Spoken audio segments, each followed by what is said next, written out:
Got the audio going and the video going. Nothing left to do but to push this button in 3, 2, 1. Many have seen the new fad going around today called Pokémon Go. You go around on your phone and you look for these little monsters. And supposedly they're hiding in certain places and you can find them through your phone. That sounds weird.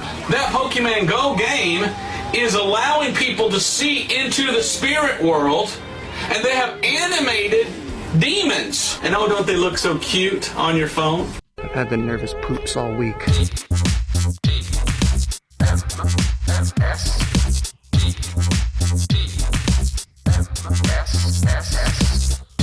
The morning stream, now gluten-free.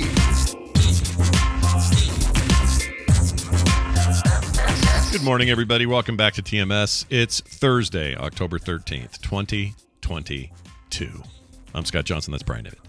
Hi, Scott. I'm seeing what demons I have available to me right now that I can see in the spirit world. Oh my gosh, everybody, beware. It's a Teddy Ursa. What? Ooh, it's the demon that looks like a teddy bear. Oh my gosh, with this the long occult symbol of the moon on its head. That's right. You know, which tells... Oh my gosh, there's also the demon that looks like a sheep with Beats by Dre headphones on it. No. Who's the sheep Oh, now? no. Oh, no. Oh no! Watch out, demons! Yeah, look out, demons. I've got balls.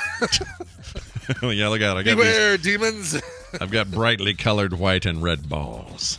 Yes. Welcome to the show, everybody. We're glad to be here. It's the end of our broadcast week for a little bit of you. Some of you are going to watch us on Couch Party tomorrow, but That's right. Boy, are you most gonna! of you Boy, are are not. you gonna watch us? That is true. So, a couple things I want to get out of the way here. Yesterday, somebody sent me this tweet. I got to share this. So it's basically, it was the back of a bus, and here's what it says. I kind of love Should this. Jesusween replace Halloween? Jesusween.com, a Christian gift-giving festival, August 31st. Okay. Now, I'm not saying, well, when I first saw it, I thought, oh, maybe this isn't real, or this is just a joke or something. Yeah, right. No, it's real. It's real. There really is a Jesusween. Yeah, and it's a legit thing that's happening. They're actually having it's too Push big. little daisies, make them come up. Their website doesn't format right. It's weird. Anyway, Jesusween, a.k.a. World Evangelism Day, is a global Christian gift-giving festival, a season to share the gospel and God's love to all mankind. Jesusween.com. Now, and they're all over the place. They've got actual reviews from stuff. They've got places like Time Magazine, Huffington Post, Vice, or whatever, where they talk about these things. It's a legit thing. I just want to know who at what point sat down and said, we should call this Jesusween, and nobody said anything. Right. Everybody, they were so focused on the fact that it's replacing Halloween. We've replaced the word hallow with Jesus. There's nothing else that we don't need to expand this thought any further, because all of it is contained right in that. Replacing Halloween with Jesusween. We're great. Everything is set. We're done. Yeah, that's how you do it. Go It's print up the t-shirts and the banners, everybody. It's like Festivus and Christmas. You kind of got the us at the end, you know. Right. Exactly. I get it. Yes. I see what they're doing. And nobody once went, oh, Ween? Okay, well, that's short for wiener. Okay. Yeah. Here's what I think. People did and didn't say anything. That's what I think. You think so? Yeah, they're in their big You think freaking... there's some rebels in the group who are like, let's see how Bill, let's see how far this thing goes. Totally, dude. They're in some big church meeting, right? Somebody brought pizza. Yeah. It's late at night. They're like, well, there's so few URLs anymore. We need to pick one. Somebody just pick one. How about Jesusween? And they go, oh, that's brilliant. And then he goes, no, wait, I was serious. I was kidding. That's joke. It's like it got penis. Yeah, you do see what that looks like, right? If you just say that last bit by itself. Yeah, search Ween. What do you get? Bill, Let's see. Ween. I'm looking it up. Okay, I just did a search for Ween. Oh, there's a band I forgot called Ween. yeah, there's a great band called Ween. Yeah, American rock band. Led by Gene and Dean Ween. I guess that's what you would have found. Well, maybe they would have only found that and not, went, okay, we're clear. I can't believe that. You did a search. I'm not going to do it. I don't want that in my search results. But you just did a search for Ween, and just the band came up. Just the band. Else? In fact, when I did an image search. Oh, wow! Are you brave? I know, and I turned off Safe search. Safe search. So I've got safe search off. All I get is the band. That's it. That's amazing. Good on their SEO, man. You're not kidding. I'm blown away. Ween SEO on fire. Yeah. There's the photos. Look at that. Yeah. Nothing but Ween band. I'm scrolling just to see if I missed anything that was gross. Yeah. No, nothing. I'm looking close to see if some of the pictures of the band Ween shows their actual Ween. Oh, that could be. Behind under their guitars. But no, it looks like yeah. For some reason Billy Joel's in these results. I don't know what that's about. But there's no I am scrolling. I'm about 8 pages in. No penises. Sing us a song, you're the piano Ween. Ween us a song to ween. Now I'm getting into things that are like Halloween, but I'm not seeing anything with a penis. That's fantastic. I'm racking my brains for a better Billy Joel. Replace the word Ween in the title of one of his songs. It's hard, man. It's hard. Moving out, no. Moving. Just the way you are. We're getting there. Just the Ween you are. Just the okay, ween we're getting you there. are. We're close. We're getting there. Town Ween, not bad. That's not bad. New York. River of Weens. Yeah. In the middle of the night. How about a Ween kind of? No, a new Ween kind of. What's the New York song? I'm in New York state of mind. State of Ween. mind. I'm in a New York state of Ween. That's not bad. It's not bad. Not bad. Anyway, if you want to learn more about the alternative festival, Jesusween.com. Also, question for you. Yeah. Oh gosh. Wow. We're yeah. This is early for a question. Let me take a sip of coffee. Yeah, take a coffee sip. Let me see if I can Okay, find here we it. go. Okay. I'm going to try to find the sound itself. So, here, hold on. Ween's from an Italian restaurant. See, that's great from the title. He never actually sings scenes from an Italian restaurant in the song, but I do like that Ween's from an Italian restaurant. It's pretty good. It's pretty good. Okay, so listen to this sound. Okay. If I can play it. Here we go. Okay. You know the sound. Yeah. Right? That's the sound of a battery. The battery needs to be changed in one of your smoke detectors. Correct. Now, we had one go bad. Fine, whatever. Well, Yeah. What we've been doing is when they've decided to poop out, we were actually replacing the entire thing with a bulk bunch of these that we bought at Costco on sale because they are all older and suck, and we want to put these newer, like, trackable ones in there and all that. But we're just kind of doing it piecemeal as they go down. Sure. And one of them was going off yesterday. Found it eventually. It's all good. But I have questions about how this all came to be. And I don't know if we're going to get good answers here. I know there's some people out there in like home security and home stuff in general that will write in and probably clear things up. But here's my question for you anyway. Yeah, sure. Who do you think decided the way? Okay, here's how they thought this should be handled. Mm-hmm. These are battery operated. Okay, cool. You know what would be good for these to truly help people stay safe? They need to go off when there's smoke. Beep, beep, beep, beep. Okay, that's perfect, Bill. No problem. That's exactly what you want to put in there. Yeah. How about when the battery runs out and they look over at Steve and Steve says, well, what if we made it intermittently without being able to tell how long between each one of them? What if we had a tiny ear-piercing chirp so that at 3 o'clock in the morning or whenever it starts losing its battery, it wakes people up, but then they have to wait until they hear it again. And then go, figure out where it's okay, coming from. Yeah. I think it was down that way. Right. And then To make sure, triangulate and the then, signal. and then Yeah. Steve says, make sure it's a chirp that throws itself all over the place and doesn't actually direct you to the one that's going dead. Who did that? Yeah. Here's my thinking on that, because we've talked before about how why don't they put some sort of little voice chip in there that says battery depleting or battery almost out, because my headphones do that. Yeah. Or just to go, some kind of bong. Yeah, just Doo-doo-doo. some lower sound. Battery I think has gone lower. The chirp takes probably the least amount of battery power to do. So if I just heard it. Yeah. Oh, was that you playing it? That was me the one in playing your it house? again. But see, how would you know? You can't even tell. Was that from this? For me, I heard it and I went, oh no, another one's going dead. Freaking! I knew it wasn't from my house. I knew it came from my headphones. So I knew it was either you playing it or just one in your house going off. Sure. But no, my guess is purely a guess is that the amount of juice it takes to make a chirping sound is far less, and it can make that sound for a longer period of time to give you ample warning that your battery's about to die than a voice chip, which might, maybe have a week less of warnings. And if you're in an office building where everybody's gone for a week, we're taking a hiatus and closing the shop for a week, and we come back and the batteries are dying on your smoke alarms. Voice chip, they might all be dead already and you'd have no idea. But I see. The chirping, that makes sense. The chirping might give it an extra week or two of being able to make noise. Now, why a chirp and why not another sound? Yeah, just anything. Just electronics person probably be able to tell you that better, but it might be, again, that to have a speaker that can make that noise would take less energy than a speaker and something that makes a much less ear-piercing sound. Yeah, and that makes perfect sense to me. Everything you just said actually is probably the answer. However, it's not enough. Like, it sucks. Oh, what it you're trying sucks. to say, Scott. It sucks. It's finding. It was like trying to find water in a desert. It was like, where is this freaking thing? I know it's in this room, and then we'd all go to. We had three of us standing in three different places, and then finally one went off, and I think Carter's like, "I think it's in here," and I'm like, "Really?" Because it sounded like it was down there.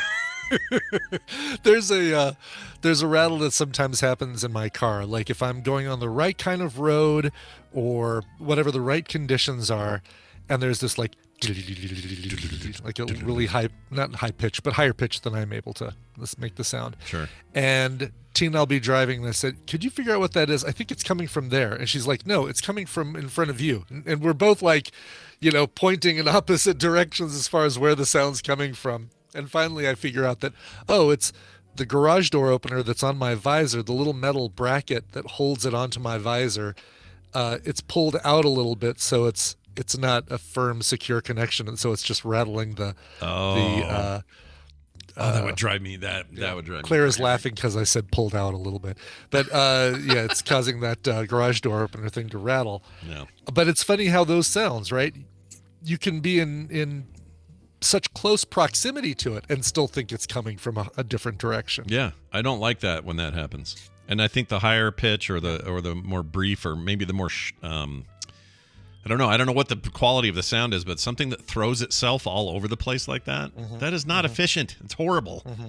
And you're just making for a rough night. So I don't like it. Speaking of noisy... Cow says they use piezo speakers, which can only produce high-pitched sounds. So if that's... There you go. So you'd have to have some alternative in there that was like a separate little speakery soundy thing. And so you're right. This starts to become cost prohibitive. Yeah. Although they've got to have some sort of rechargeable business. Oh, yeah. Well, because they're already plugged in, and that battery is just in there as a backup.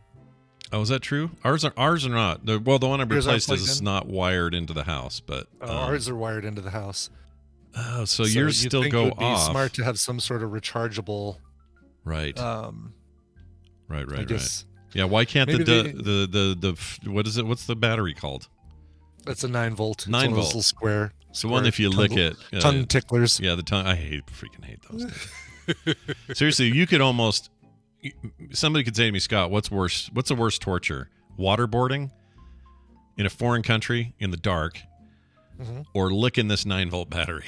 I think I'd say the 9-volt battery because I hate it so much. Really? Oh. Just thinking about it. I mean, I'm obviously over exaggerating here, but I do not like licking those things. Yeah. Yeah. Claire says, wait, your fire alarms are wired into your house? Why does it need a battery at all? Just in case of a power outage. Just like if the power goes out due to a fire, especially a fire somewhere else in the neighborhood, you want that smoke alarm to work, do its thing. Yeah, and maybe the thing would be to get a bunch of 9-volt rechargeables and just rotate those out every once in a while. You could. Here's the problem with rechargeables, and somebody definitely can correct me if I'm wrong on this, but I get the feeling that those deplete faster than regular batteries. You recharge them, but I think they lose their juice faster. Yeah, the chewing gum loses its flavor on the bedpost overnight. Weird that's come up twice now this week, that song. Yeah, no kidding. Oh, that for whatever reason, Bed Knobs reminds me of Bed Knobs and Broomsticks and the passing of Murder She Wrote. Angela Lansbury. Angela Lansbury. Yeah. That's a sad one. She was nice, very nice lady. Mrs. Potts. Yes, yeah. Mrs. Potts with her whole let's get the place ready and the candle and the clock and the whatnot. Uh-huh.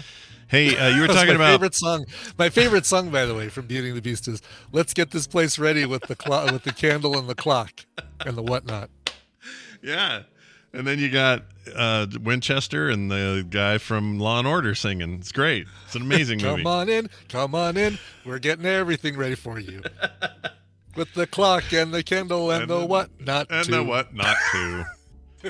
Did our best. Eat our best. Anyway. Hey, you know, Hungary has one of those roads. You were talking about road noise. Yeah. Hungary has the road where they play music when you drive over the little rough parts. Oh, yeah, the little, like the one in Nevada or Arizona. There's one here. Is there? I didn't know that. Yeah, there's one here that does the William Tell Overture. Oh, well, let's see what Hungary's doing. I'm going to play theirs. Let's see what we get here. There's even a music sign on the road before you hit it. Like a little music note. Okay, now he goes... Nope, almost. Okay, here it is. It's taking forever. Here we go.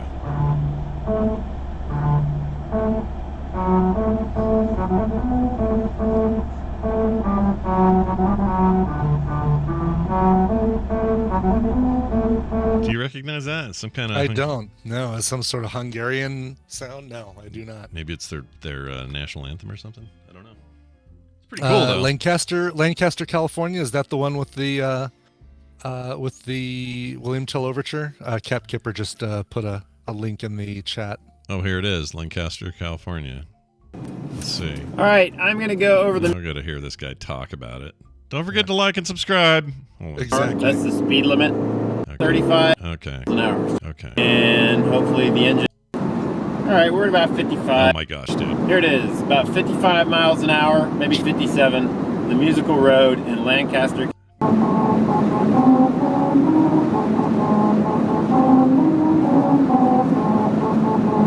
I'm going to say Hungary did it better. I'm just going to say. I think so, yeah.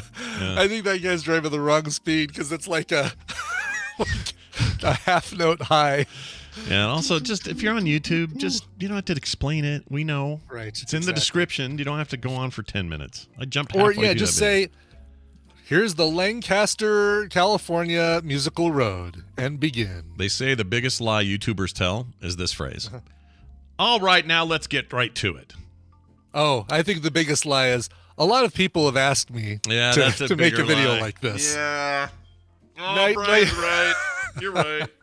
It's like, no, you wanted to make this video. Nobody asked you to make this video. No one is like beating down your door saying, hey, could you please make a video explaining blah, blah, blah, blah, blah. Yep. And all the YouTube videos, they start with, hey, guys. And all TikTok videos start with the word so. They always go, so here's my apparently, impersonation of a kid who's late for school talking to his mom. Man, I'm late for school. Yeah, right. I hate how right you are. Gosh dang it. Yeah. Gosh dang it. I've only seen, like, if you added up the time I've spent in TikTok, I'd say it's still less than half an hour. Yeah, that's good for you. It's usually the ones I send you, and then you're out. That's exactly right. Yeah, the ones you send me. And I'm hoping that you send me enough to set my algorithm so I never see another one of those other ones. Yeah, it'll all be music and a couple of comedy things, and that's it. God, the worst ones are the people who lip sync a comedy bit. Like, oh, yeah. I hate that. Like, oh, here's a Brian Regan joke I really like, but I'm going to mouth it or act it. Hate it. Yeah, can't stand that. I also don't like the people that are going to show me a list of 2 or 3 things like celebrities you didn't know had beards or whatever. And they always start the video with text up here that's artificially put there by the app when you make it. And they go like this with their finger. I hate that so much. Yeah. Anyway, moving on.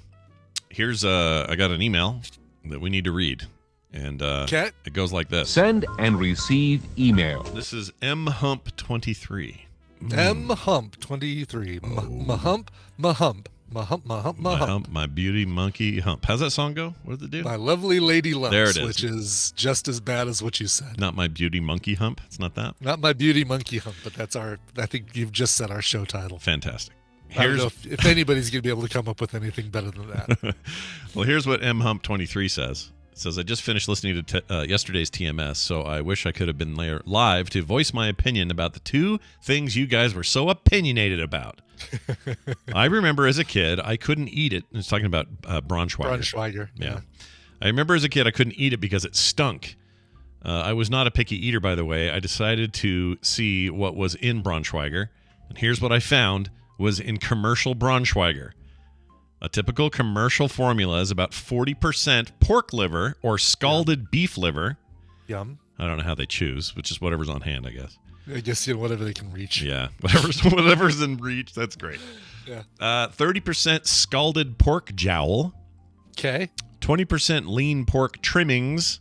Okay. 10% bacon ends and pieces. Okay. Added seasonings include salt, often included white pepper, onion powder, chopped onion, and mace. What's mace? Seasoning. Is it? Never heard of it. Yeah. It's not. Is that what they spray you in the face? Is that the mace? Oh, I don't know. I never made that connection. Is that what's in like pepper spray? Like it's mace? Yeah. When they say mace, is that what they mean? I don't know. Maybe. We're about to learn something here. We are about to learn something. Yeah. Same thing. Same plant. Okay. Thanks. I've never made that connection about the. Because we've gone to calling it pepper spray. I remember when we called it mace, like back when people first using it. Sure. Yeah, and I never hear it anymore. I only hear pepper spray. You're right. Yeah. Yeah. It's the same plant as black pepper. Interesting. All right. Did not know that. I'm going to ask Kim for more mace in my tomato soup next time. More mace.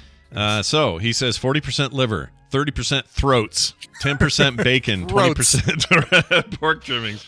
None of us want to know what are in commercial pork trimmings. Let's just say they are gross.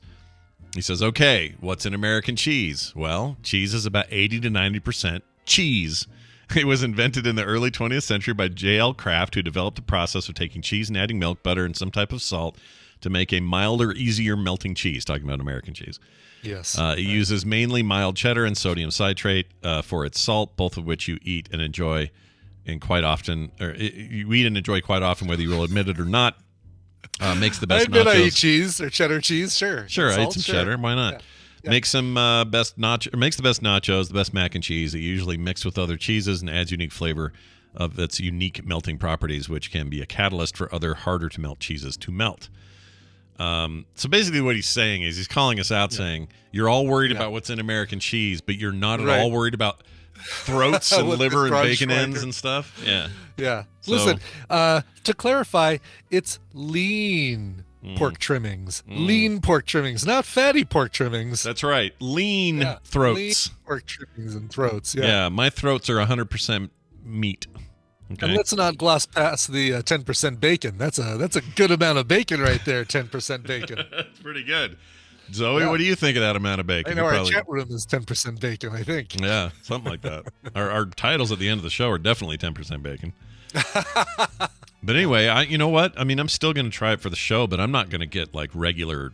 I'm not going to go regular with Braunschweiger. Not doing that.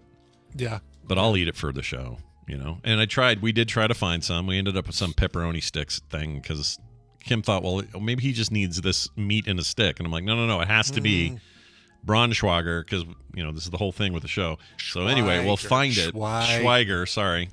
Yeah. I keep saying Schwager. It's Schweiger. Braunschweiger. By the way, my favorite story. I alluded to this the other day when we were talking about this, and I said, "Oh, remind me, I have a funny story about Braunschweiger." I never got to it. Oh, do it now.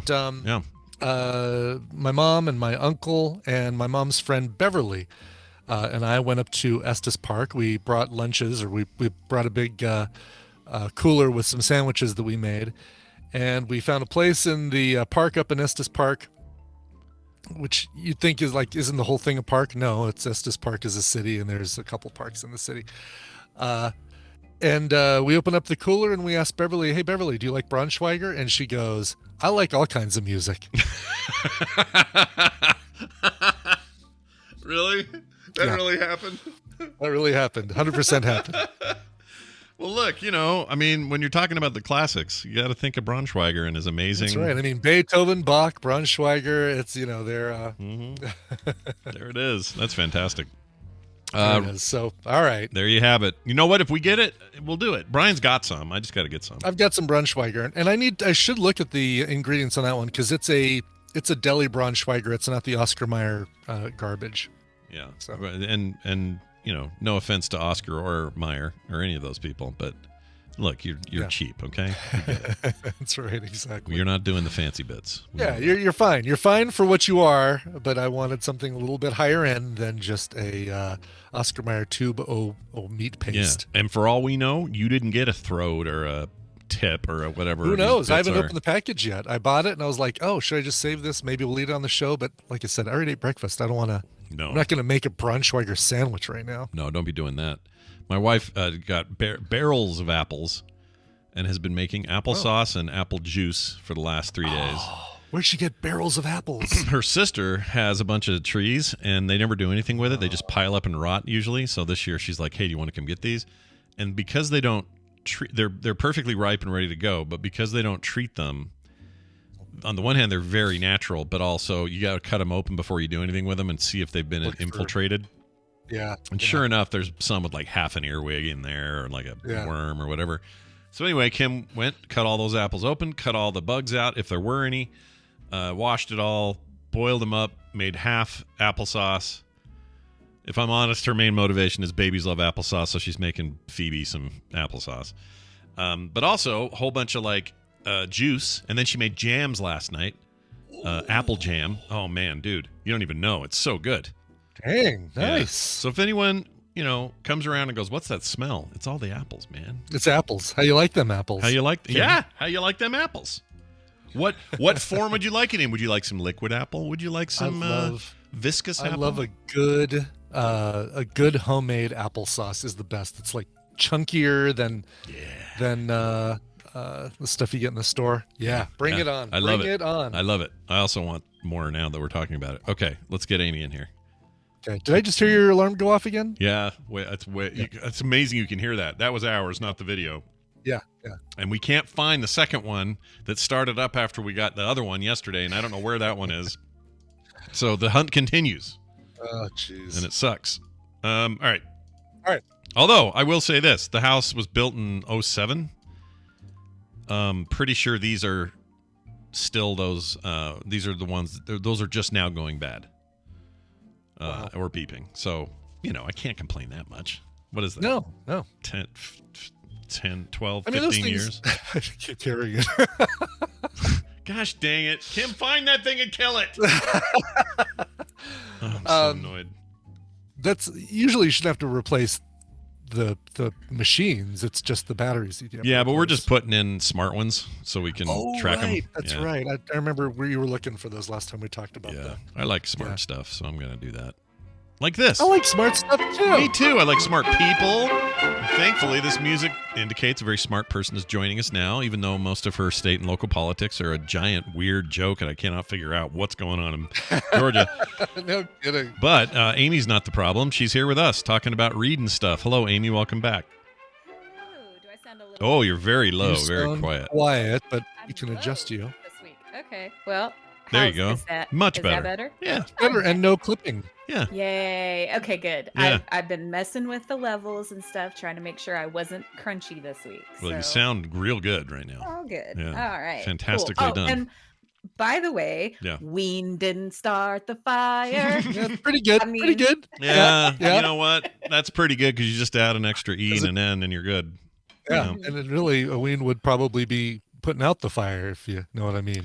Oh, yeah, Brian. Well, I mean, if a Ween has a fire, then there's, you need to see your doctor. Oh, geez, yeah. Yeah, if your Ween's on fire.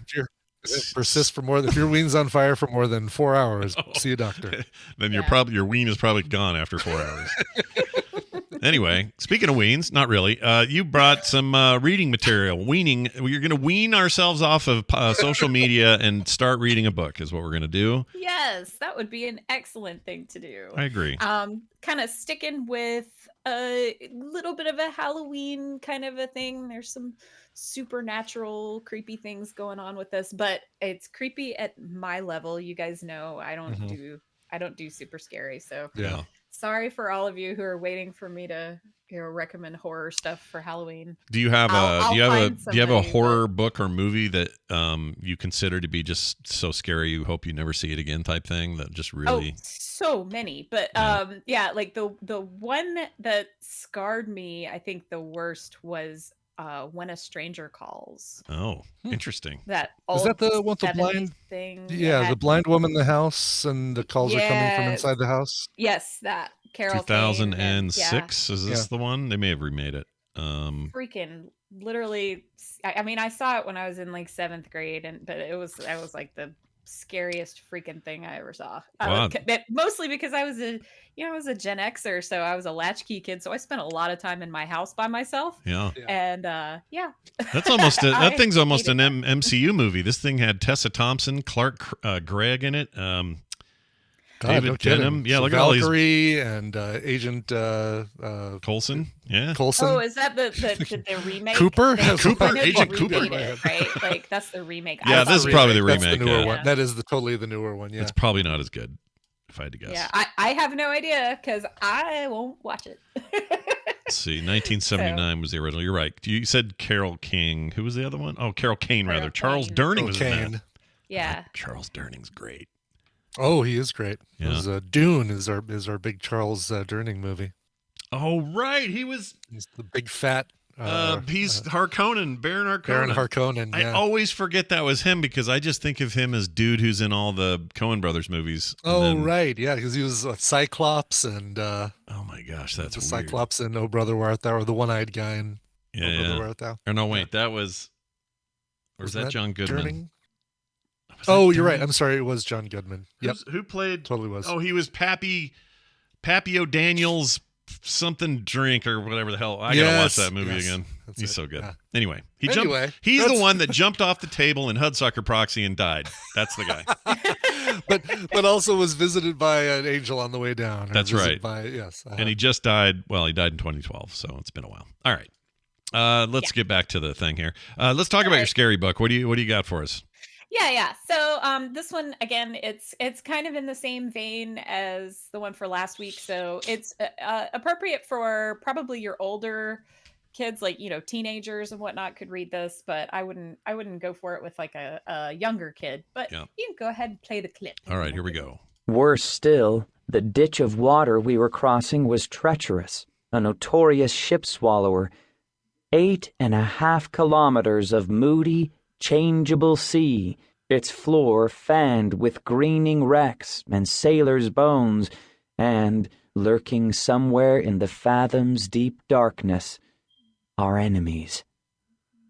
Those of us who worried about such things assumed the whites were nearby, somewhere below us in that German submarine, waiting.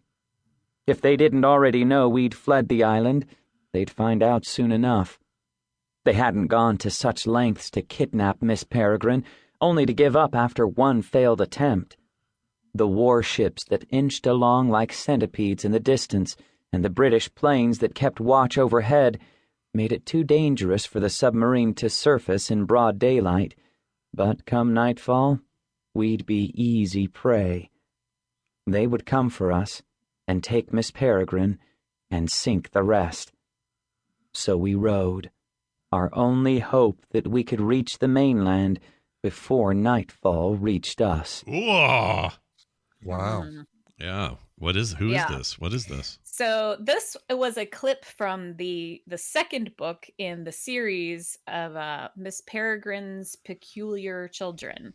The first book in the series is called Miss Peregrine's Home for Peculiar Children.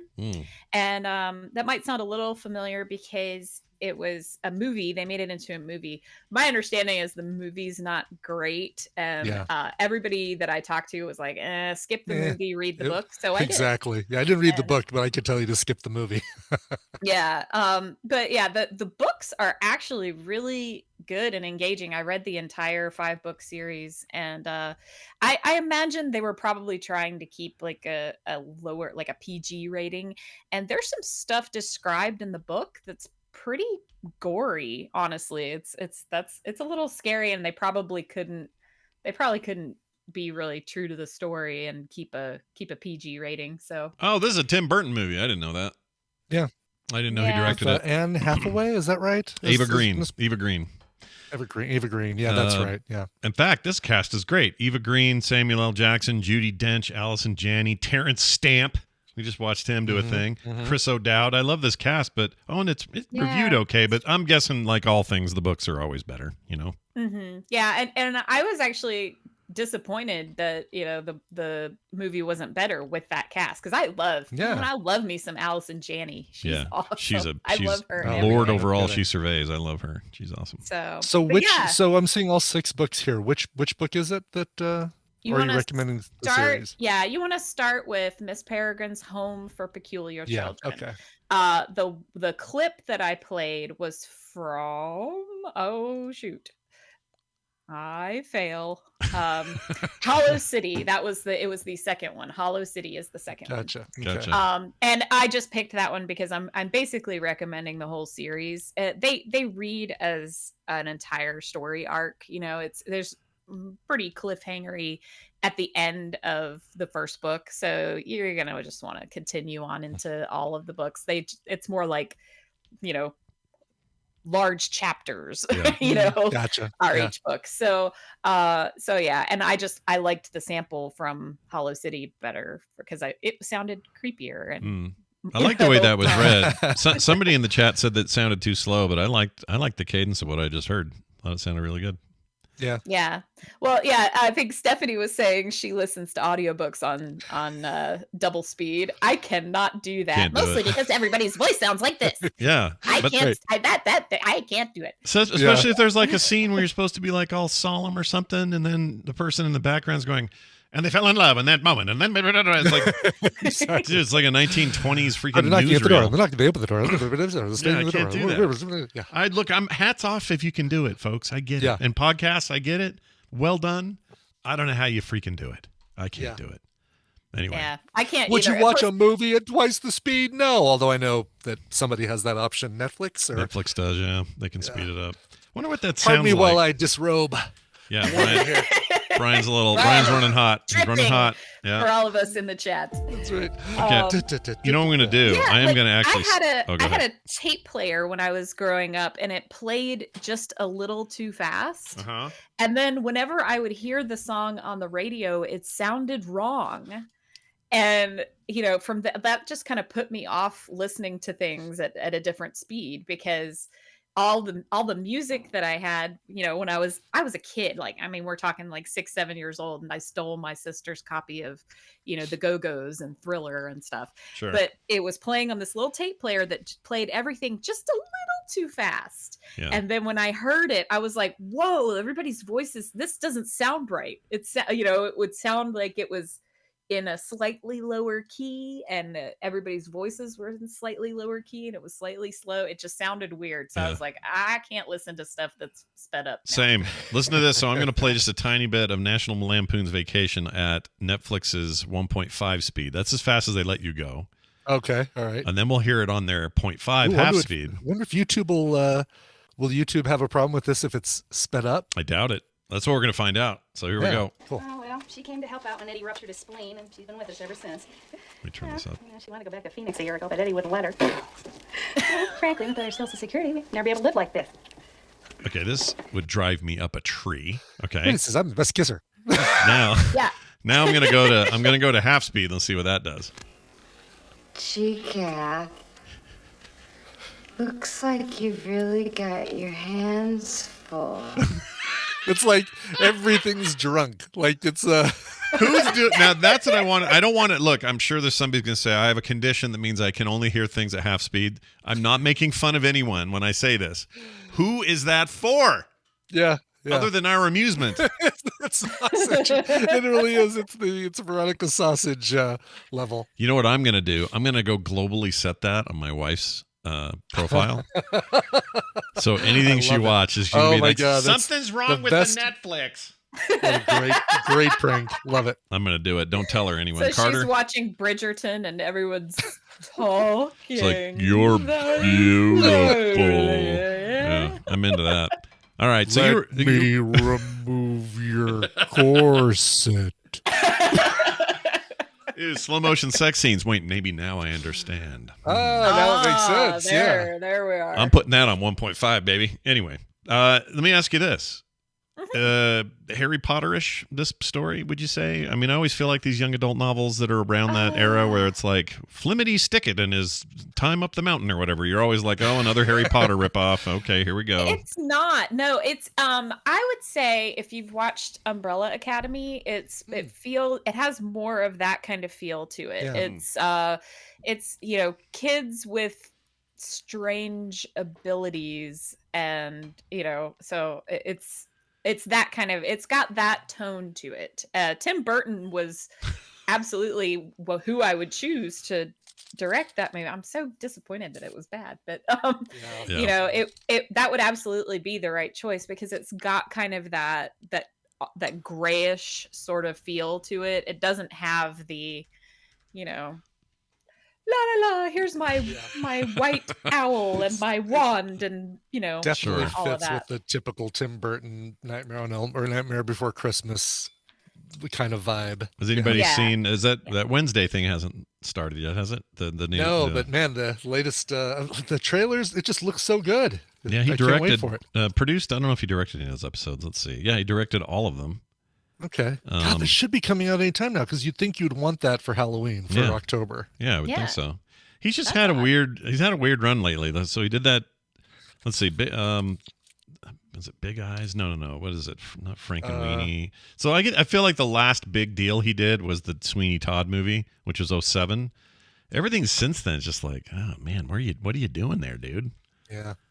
Anyway, everybody go watch. Maybe he just had a contract and he's just like, dialing it in for what, to meet whatever contract he has with some studio. Maybe. I think he peaked with Big Fish, in my opinion. I love that movie so much. I also love that movie. Yeah. That is a fantastic movie. Making me want to watch that. You make me want to watch Alice and Janney things. That's what I feel like right now, is watching West Wing for the 7th time in a row. And of course, it makes us want to read Mrs. Peregrine's Home for Peculiar Children. Nice bringing it back, dude. That's perfect. It was Dunaway level, wasn't it? Yeah, it was. You freaking leveled up on that. Say the title. Yeah, say the title. Christine's probably all mad at the car. Christine. Indeed. Well, this is great. Go check it out. Available wherever books are sold, including all the audiobooks. And then after you're done, maybe watch the movie, see if it lives up to your expectations or not. Probably won't, sounds like. But yeah, definitely. There's in the very beginning, when the main character figures out that he has some kind of weird ability, it's that he can see really gross, gory creatures, and they describe it in detail. So it's definitely not Harry Potter. Right. So yeah. Right. Yeah. And we can't have that. Yeah. We can't have more Harry Potter. No, maybe we could. I don't know. You think? We don't need hey, look, Harry if Potter let's say she comes around on some of her issues. Okay. Let's just say. Oh, you know what? Let's do that. Here's my hypothetical. Let's pretend for a moment, just for a second, that J.K. Rowling, whatever. Rowling. Is there's none of this controversy. Okay, let's say it doesn't exist with her, just for a second. We live in a whatever alternate universe where none of that happened. Do we want new Harry Potter books, like where he's old and stuff? Do we want that?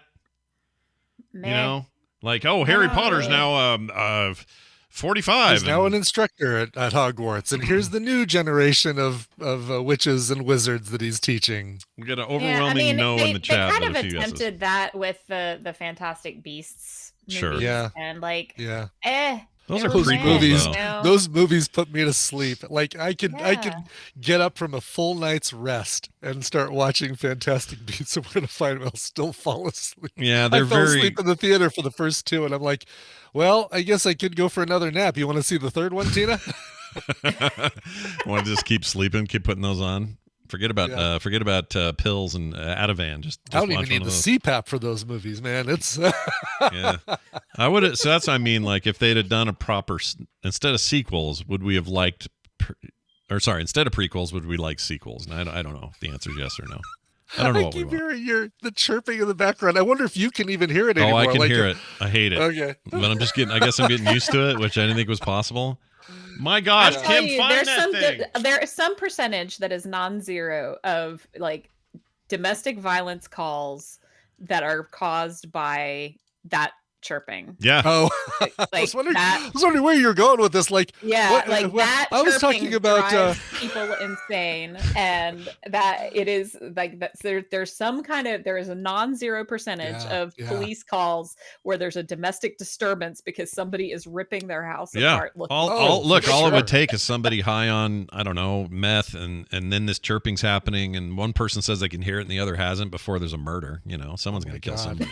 It's like, it feels like there's been movies about stuff like that with one character. It's the telltale smoke alarm is what it is. Yep. That's awesome. That's it. I love it. Well, anyway, can you chat room? Can you guys hear it when Brian hears it, or is it just Brian who hears it and me? Obviously, I hear it because I'm in the room, but I wonder if anyone else can hear it. If so, I apologize. I don't think there's a way to take it out of the audio, but maybe it's okay. Yeah. Anyway. It's not. It's only like I just hear it. It's not like it's annoying or distracting like it would be if it was in my own house. Yes, you'd want to break something like. I feel the chat room doesn't hear it, so let's hear it for Discord and the audio quality. Love it. Yeah, or I was gonna say I can hear it also, but we're on the same call. So maybe Brian has extra special awesome hearing. Maybe both of you do. Maybe both of you can hear better than me. It's almost like we're the peculiar children in Mrs. Peregrine's Home for Peculiar Children. Nailed it. All right. Try not to forget the name, you guys. Go check it out. And Amy, it's always fun having you on. I hope we can do this again very next week. How's that sound? Sound good? Sounds great. All right. We'll see you later. See you, Amy. All right. That was fun. Bloink. Let's see. What do we got time-wise? We got time for one news story. Why not? Let's do it. Sure. Here we go.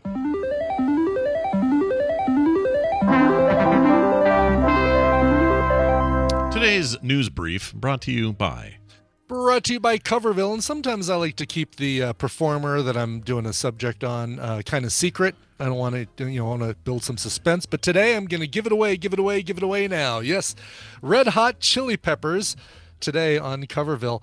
A band that I like far more when other people are doing their music. I'm not a huge Red Hot Chili Peppers fan. Me either. Don't know why. Just never have been. Not really my thing either as much, but I know there's a few songs of theirs that I really like, and you're going to hear covers that I love.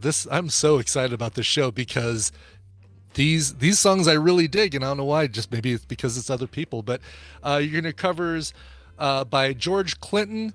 He's covering a song with the Chili Peppers. Aslan, the Cleverleys, the Hilltop Hoods. Some of your favorite songs like Under the Bridge, Breaking the Girl, Give It Away, By the Way, My Friends, Other Side, and Californication. All this and more coming up today, Mountain Time, 1 p.m. at twitch.tv/Coverville. Nice.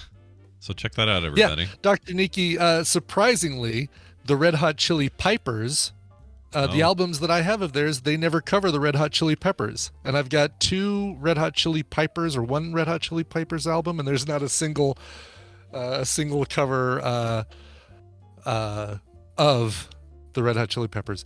And Burgess Diesel, No Roller Coaster. I've played that one before. Ohio players love Roller Coaster. But you will hear the Red Hot Chili Peppers covering Hank Williams and that one song that everybody knows by the band Looking Glass. Nice.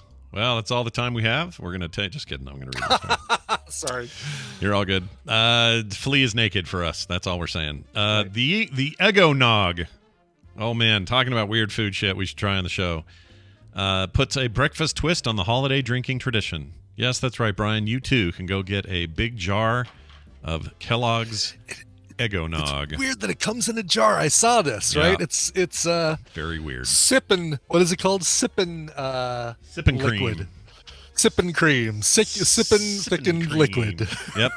And the guy on the other side with a cookie and a thing and all that, little diabetes cup there, that looks better. I think that looks like a tastier deal, but whatever. It does, yeah. I mean, I don't think you're supposed to just drink right out of the jar, but that the cookie and the whipped cream and stuff is just that sipping cream poured into a glass. Yeah. I want this to put in coffee, honestly. Oh, well, you could. I think this would be a great creamer replacement. Yeah, it's actually got, I don't know how much per volume alcohol that it's in there. It says Eggo-nog cream liqueur, cleverly named rum-based beverage, was created in partnership with Gatlinburg, Tennessee Sugarlands Distilling Company and the Kellogg's Company.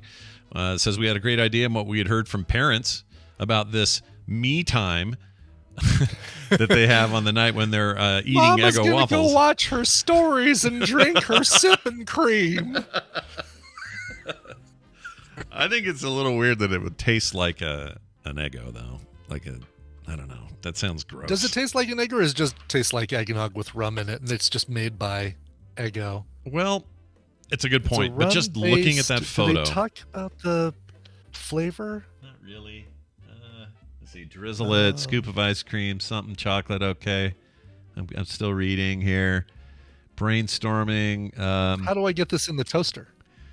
Here we go. It's really heavy on deep flavors of churned cream, cinnamon, and nutmeg, which we feel pair really well with that perfectly toasted Eggo waffle. So they are saying, you might even want to pour this on a waffle. Ugh, that looks just sounds bad to me. I'm going to totally want to try this. I wonder, it'll be available in select retailers nationwide for the duration of this holiday season. Find a retailer near you. Visit.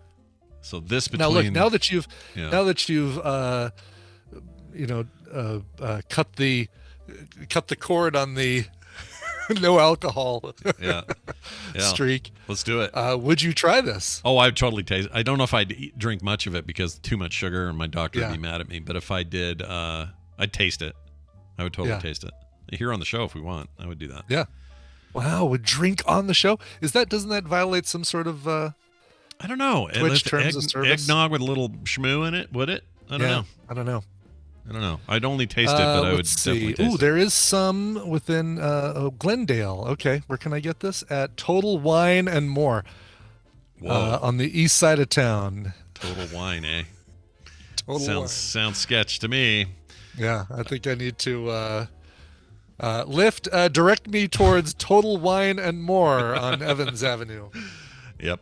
And you bring somebody home with their very own bottle of Eggo-nog sipping cream. If there's a way to prepay for it.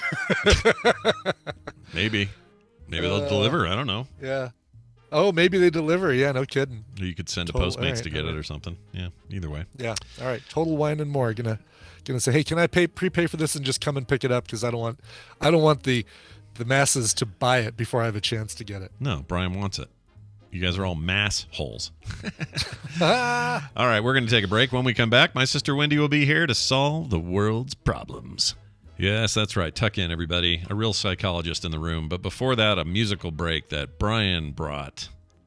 Yeah, and usually I take this time to pull up my notes for the song that I'm playing, but I was too busy looking for where Appalachian Sippin' Cream is close to me. But I'm going to tell you that we're playing the song Evaporate, and I'm pulling it up. Oh, there it is, Evaporate. Yeah. It's A.A. Williams' brand new album called As the Moon Rests, and it's out now. It came out last Friday.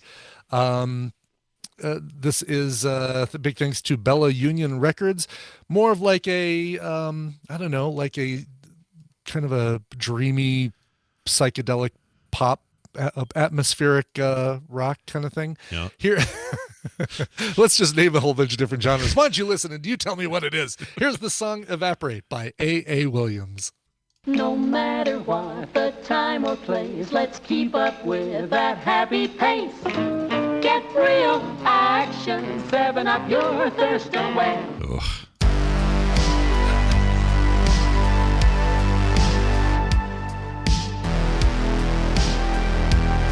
This is the morning stream. Shut up, baby, I know it. We've returned. Who is that again, that band with all the genres? That's A.A. Williams and her brand new song Evaporate from her new album As the Moon Rests. AAW. Doing AAW, not A&W. Don't look for A&W. No. If you do, it'll be connected to a freaking KFC, and it's the worst. Don't eat that. That's right. It'll be. It's so weird. Exactly. Don't do that. Look, I understand consolidation. I know it makes sense. Somebody's like, I'm kind of hungry for a burger, but I could go for a bucket of chicken. I get it. But it just makes everything sound bad, and I don't want to go to either one. It's like, well, I like chicken, fried chicken, but I'm not a big fan of other drinks other than root beer. So I want to go to a place where I can get both. Yeah. How about that? Yes. All right. Double down and a root beer float. I believe. It sounds so bad.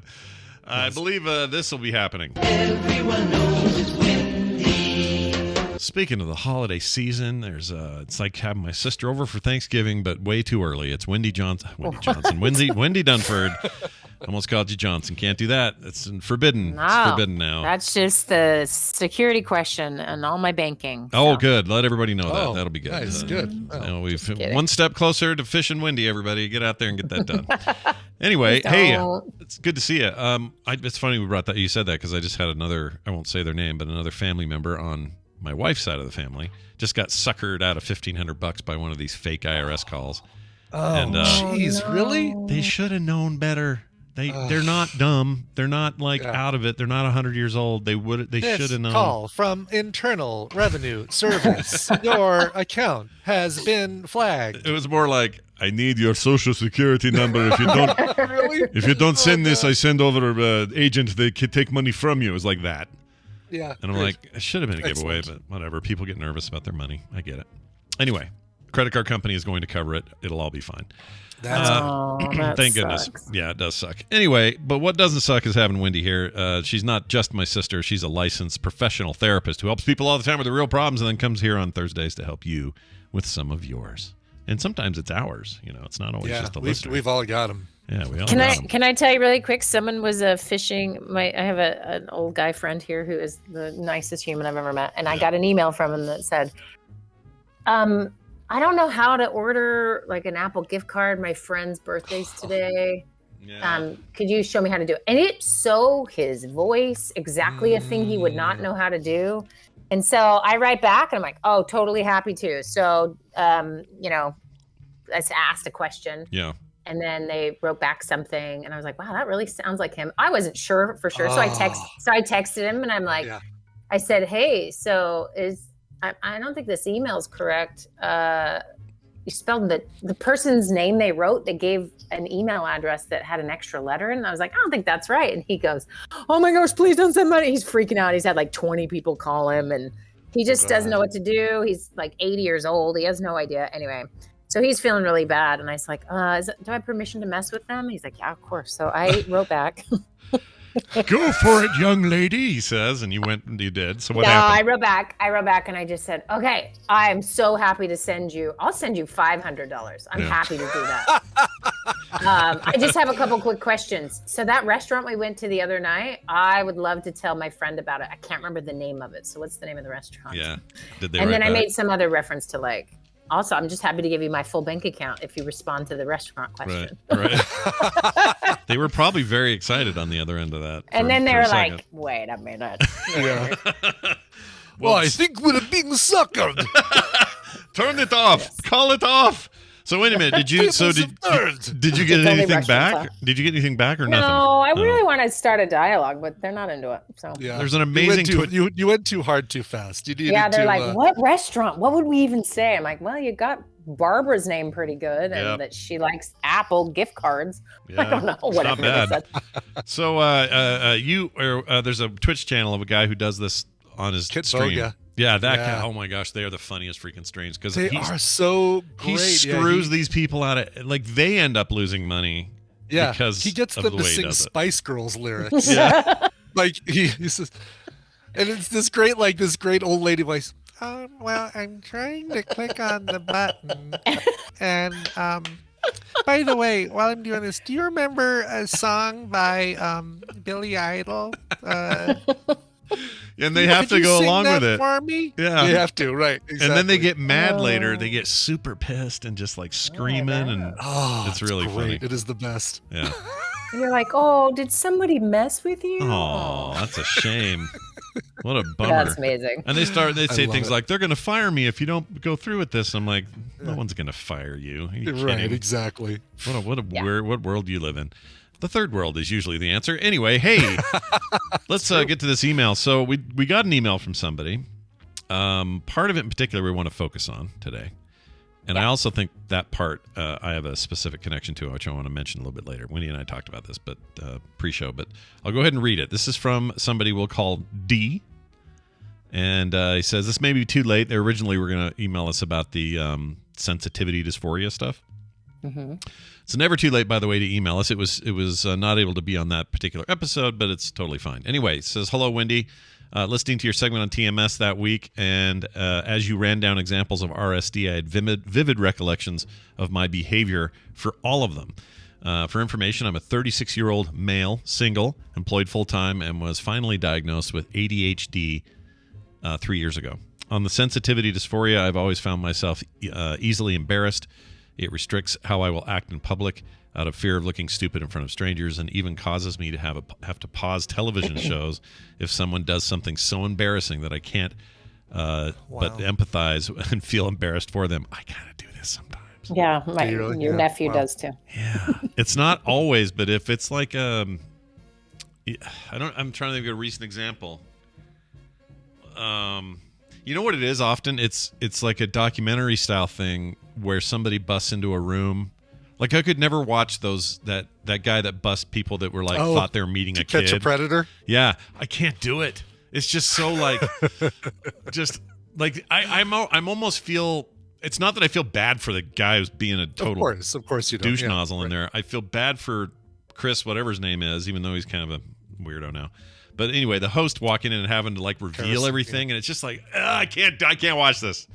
So I have to turn that stuff off. Anyway, I hold myself to high standards that I cannot reach, either because of the limitations of my ADHD, and then what that puts on my productivity, or because it's inhuman to expect perfect results, first try, etc., all that stuff. And then he says, while this contributes to my low self-esteem, much of that is body-related primarily. These standards mean I always feel like I should be doing something more, and then feel like a failure for not living up to that.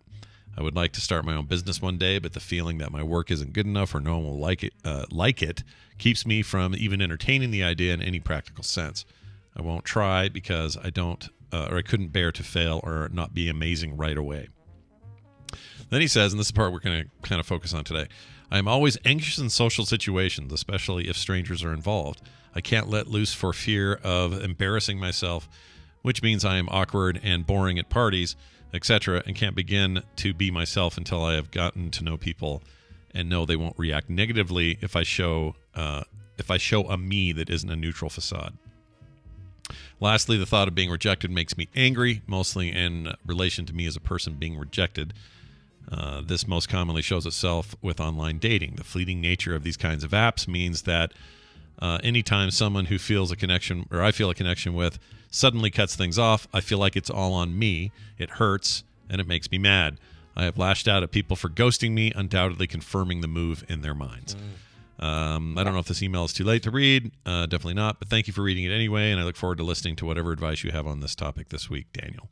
So, you wanted to kind of, not cherry pick, but grab the anxiety bit and talk about that. So let's do that. The social anxiety bit and the sort of the part about the dating app thing. Right.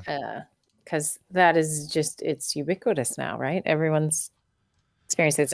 I've thought of this a couple times. Like, if I were going to invent something that would psychically, emotionally harm as many people as I could think of, it would be dating apps. How could I wreck the lives of so many people all at once? Yeah, and have them so dependent on me. Yeah, it would be a dating app, and mainly because I think, it's very structure lends itself to what he experiences frequently, and we know a couple things about dating apps. Like 20% of people on dating apps are having a good time.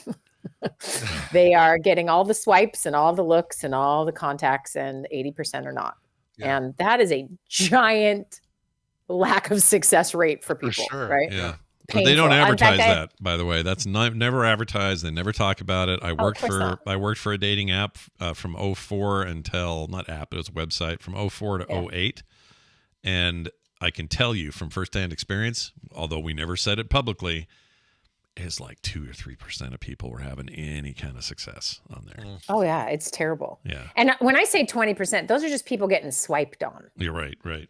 Ultimate success, and it doesn't mean it doesn't happen for some people. Yay for you guys! But for the rest, it's a big percentage. What's funny is I have a client who is definitely in that 20%, and I feel like I have to wrestle that phone out of her hand because she's using it to feel validated and feel good about herself when she feels crappy. So, and it works because she's in the 20% she has the right picture and the right height and size and all the things that give you the swipes. And so, and so that is it's being used as a tool for different reasons for different people. Yeah. So anyway, it is the tool to crush a whole generation of daters. And I think it's worked wonderfully. Yeah. So I don't know who's the evil mastermind. It's worked out great for them. Yeah. Anyway, but the point being, like, it is a ripe place to have this rejection. If you don't have rejection dysphoria before dating apps, you will definitely have it after. It's a way to, it like cuts right to a lot of our fears. And I've talked about this on the show before. It's kind of my guiding principle to human beings is that we have some really basic needs. And when those needs are not met, we can get pretty reactive about them for a very good reason, because they mean survival. So some core ones being fear of rejection, fear of being abandoned, right? And so you take a dating app as a place to be vulnerable, even though it's not real, but it's still you. So it's real, if that makes sense. And there's all these protections like they're supposed to make you not hurt so bad. But then say you're chatting with someone like our emailer describes, and then they suddenly drop you, no explanation. I mean, ghosting is a thing. It is a rampant thing, and it is a common thing. And it strikes to the core of this thing as humans we do not do well with. It represents just lack of love, lovability, worthiness, just goes right to the core of that. And we have to protect ourselves from that. So I always have rules when people are working with me that they can only do dating apps if they have to follow my rules. Right. And they are very strict. Like, you get one app and you get to do it for 1 month, and you can only talk to 3 people, and you have to get on a date with that person within a week. And they're just like, oh, this is awful. I'm like, really? Or do you just want to do dating apps the rest of your life? Yeah. No, and that's mainly because it's so damaging. It can be so damaging. Yeah. And he's responding, he's lashing out because he's getting hit right in that wound. And there is no recourse. There is no way to feel better. And so he's lashing out. They're like, whoa, dodged a bullet. And this cycle just becomes vicious. Yeah. Right? Yeah. In some way, it's a self-fulfilling circle of problems there. So, what's the thing I was going to say about that? Ghosting, for those who maybe don't know what that means, because there's going to be somebody out there who doesn't. It's like somebody who's like, you're talking to them, and then suddenly it's as if they don't even know you exist. You're just done. Right. And you don't hear anymore. So if a friend of yours that you text with every week, let's say, suddenly stops entirely, blocks you on everything, and just never says a word to you, you've been ghosted, right? Yeah. That's the idea. Yeah. Okay. All right. And that is a core psychic wound, emotional wound for anyone. Now, everyone take a second, pick someone you really care about in your life and imagine them ghosting you. And if you don't get a ping in your heart, you're a robot. Right? Oh no, I'm a robot. I'm just kidding. No, I can It's terrifying. That is a terrifying actual thing to think about happening when you've been vulnerable and you need someone and you care about something. And these are mini versions of that, because maybe you don't know someone very well, but it's wounding something that's probably already been wounded. So let's talk about the social anxiety piece for a second, and how this is connected. Okay, so I had a conversation with a certain person recently who was talking about their communication struggles. And what's happening is, while the other person is talking, and this is a young person, and just not a lot of experience, right? So trying to figure it out. And they said, okay, while the person's talking, I'm thinking, something pops in my head. It's like another story that's somehow related, right? That's how our brains work. Like right now, you guys are thinking of things to say. See, gotcha. Right? It's normal. This is what happens in human communication. But what it means is you're not as good at listening. And if you lose the thread of what they're talking about, because you are talking to another 13-year-old or whatever, then you only have your story in your head. And now you got to catch up and it's awkward. And you maybe haven't figured out how to do that. So we were talking about just different strategies. And I want to tell that story because I think there's not a 13-year-old there is not a 13-year-old inside of all of us. And I can prove it. Think of the last time you heard about a party you were not invited to. Okay. Or think about an activity that was going on or something that you just didn't know about to the last minute. Yeah. Or, I mean, do you guys have examples of this? Like, how can we trigger our insecure, nobody likes me, maybe, I don't know, where do I stand? Well, is it weird that I think it might have, might have to talk about something other than parties, because if somebody invites me to or if somebody doesn't invite me to a party now, I kind of go, oh, I freaking hate parties. Dodge that bullet. Don't really want to go. Yeah, but it works with other stuff too. Like, well, I think it would work if I said it was Chris. Oh shoot, I can't remember his name to make this sound cool. Chris Metzen? Yes. Oh, and yeah. He's in town, and he invites he flies Brian out from Colorado to have a lunch, but you don't know about it. Oh yeah, I would if that happened, like something like that, or if I knew Liam O'Brien showed up in town and didn't call me or something, right. I would be like, what the why didn't he? Yeah. So you can do you can definitely do you, situations do you have like an that. Example? Oh yeah, it was like a couple months ago when I went next door for to give the crazy neighbors something that I borrowed or to ask for something or whatever. And I ring the doorbell, and I know that they've got rings so they can see me on their phones. And I'm waiting, and then they come from across the street at another neighbor's house carrying, the crazy Mrs. Crazy Neighbor carrying a glass of wine, like they're both over there having a little party get together. I'm like, oh, what's going on? What's going on over there? Oh, anything that anything I should know about? Anything I should know about? You need me to bring some? Can I join you?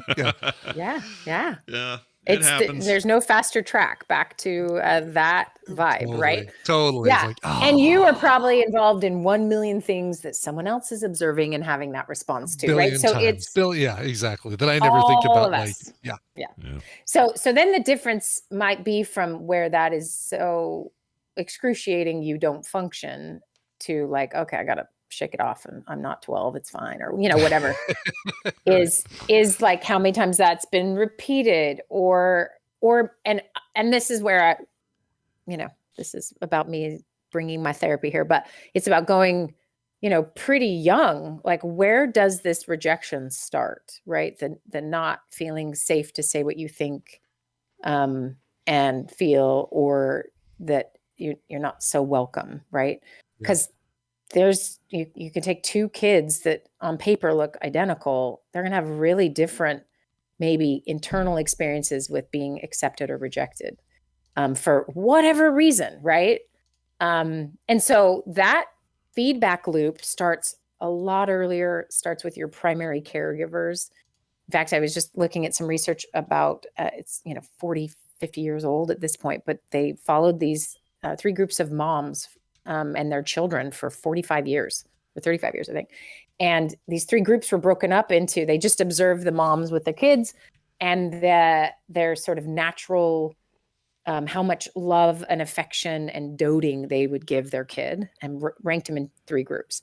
Yeah. And the kids who got the most love, the most sort of attention and just affection, those are thriving adults.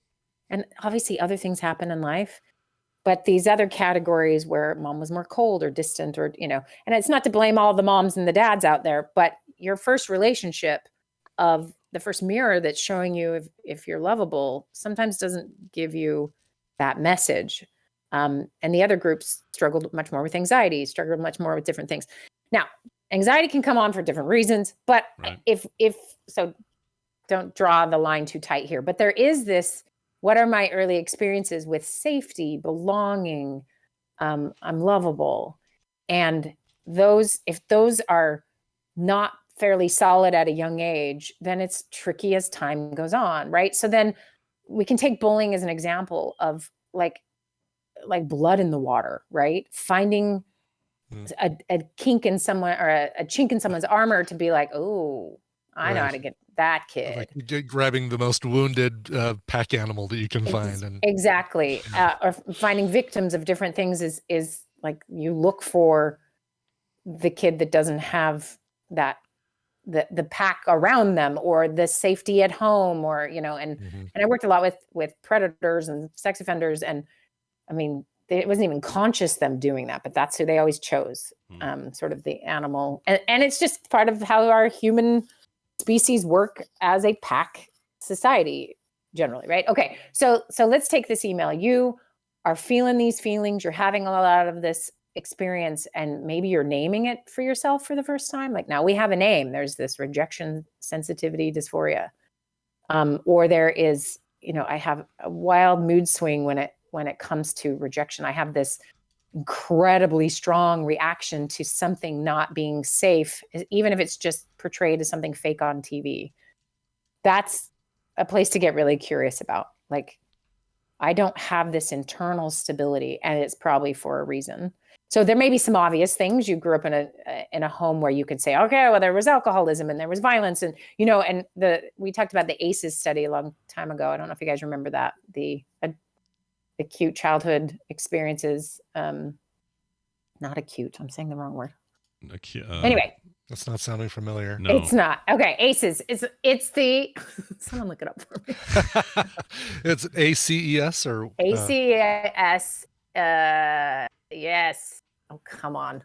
My brain is busted. Adverse. Thank you. Adverse childhood experience questionnaire. Got it. Okay. And it's connecting really difficult things people have gone through as children, and tying them to health outcomes. It's a huge health study.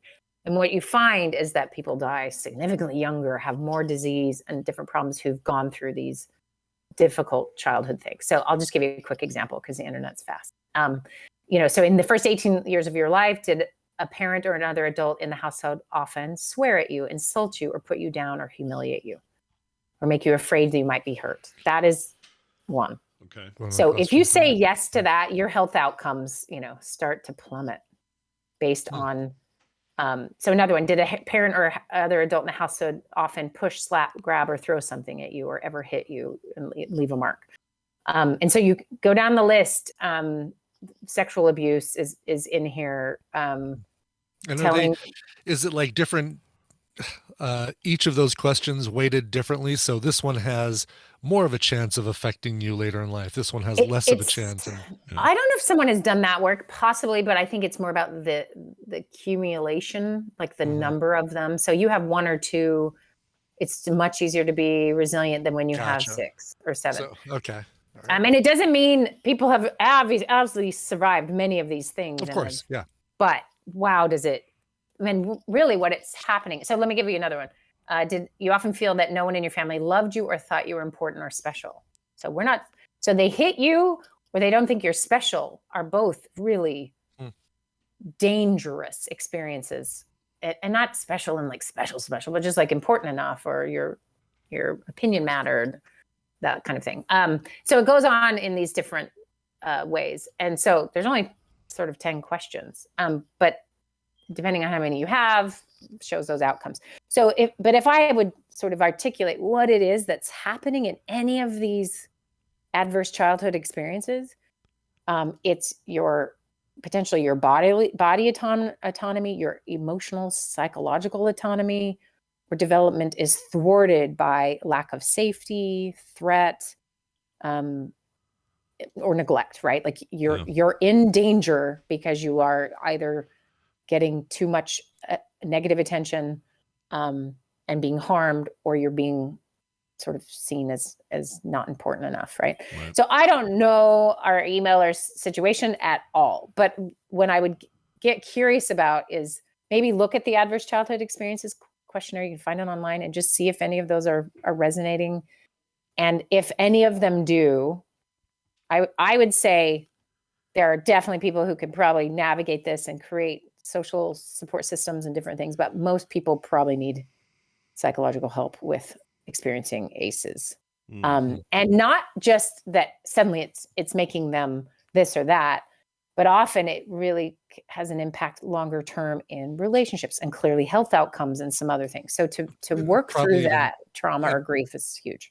Yeah, and probably even something that they don't even realize they're doing. Yes. Right? You're putting up a wall 100%. in every relationship and they don't know they're doing it. Or should they? Is this something they should go that process? Maybe do it with a therapist, like you know what I mean? 100%. Okay. Yes. Don't WebMD yes. this necessarily. Have somebody who's going to kind of direct you through it and help answer questions as you do it and all that. Yes. Let's do the list. Yeah, let's do the questionnaire together. Yeah. Because there's a specific reason for that. So I had a recent conversation with someone who was older. I'm just liking my vague pointing out people, but a conversation with someone who was older, complaining about how someone who was younger is getting all sorts of help after having a baby or after having surgery, something that this older person has done many times in their life. And this is such a boomer response, right? Which is like, well, we didn't have that. Yeah. And so my next question was like, and how is that working out? Yeah, for how's that going? A lot of people, right? Like, don't you think just supporting this person after surgery because they're 24 is just a good idea? Like, it's a strange competitive response, right? No. And that is an example of what makes this ACEs stuff actually fairly precarious when you're working with anybody who isn't trained. So a friend, a family member, I mean, they may be part of these things. They may have been in the same household or known you a long time. And how do we handle that you got slapped and kicked or ignored? Or I did, and now I'm supposed to respond to your challenge. Well, what am I going to use? I'm going to use my defense mechanisms to try to protect you too, right? Right. Which is, oh, it's not that big a deal. Yeah. Or just get outside and walk around. You'll feel better, right? Yeah. Why do we say those things to people with mental illness?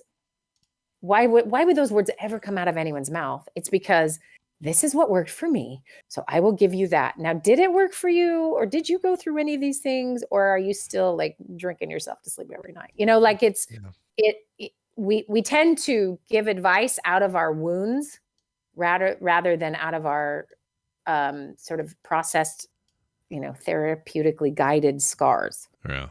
They're coming out of our wounds, which means we're going to give defense mechanisms. We're going to give our projections and our biases. And so when you go to somebody to say, hey, let's talk about why I am so afraid of rejection. If they are also afraid of rejection, which everyone is, and haven't done their work, you're going to get responses that might make this way worse and even get rejected again. Right. That makes sense. Yeah, it does. The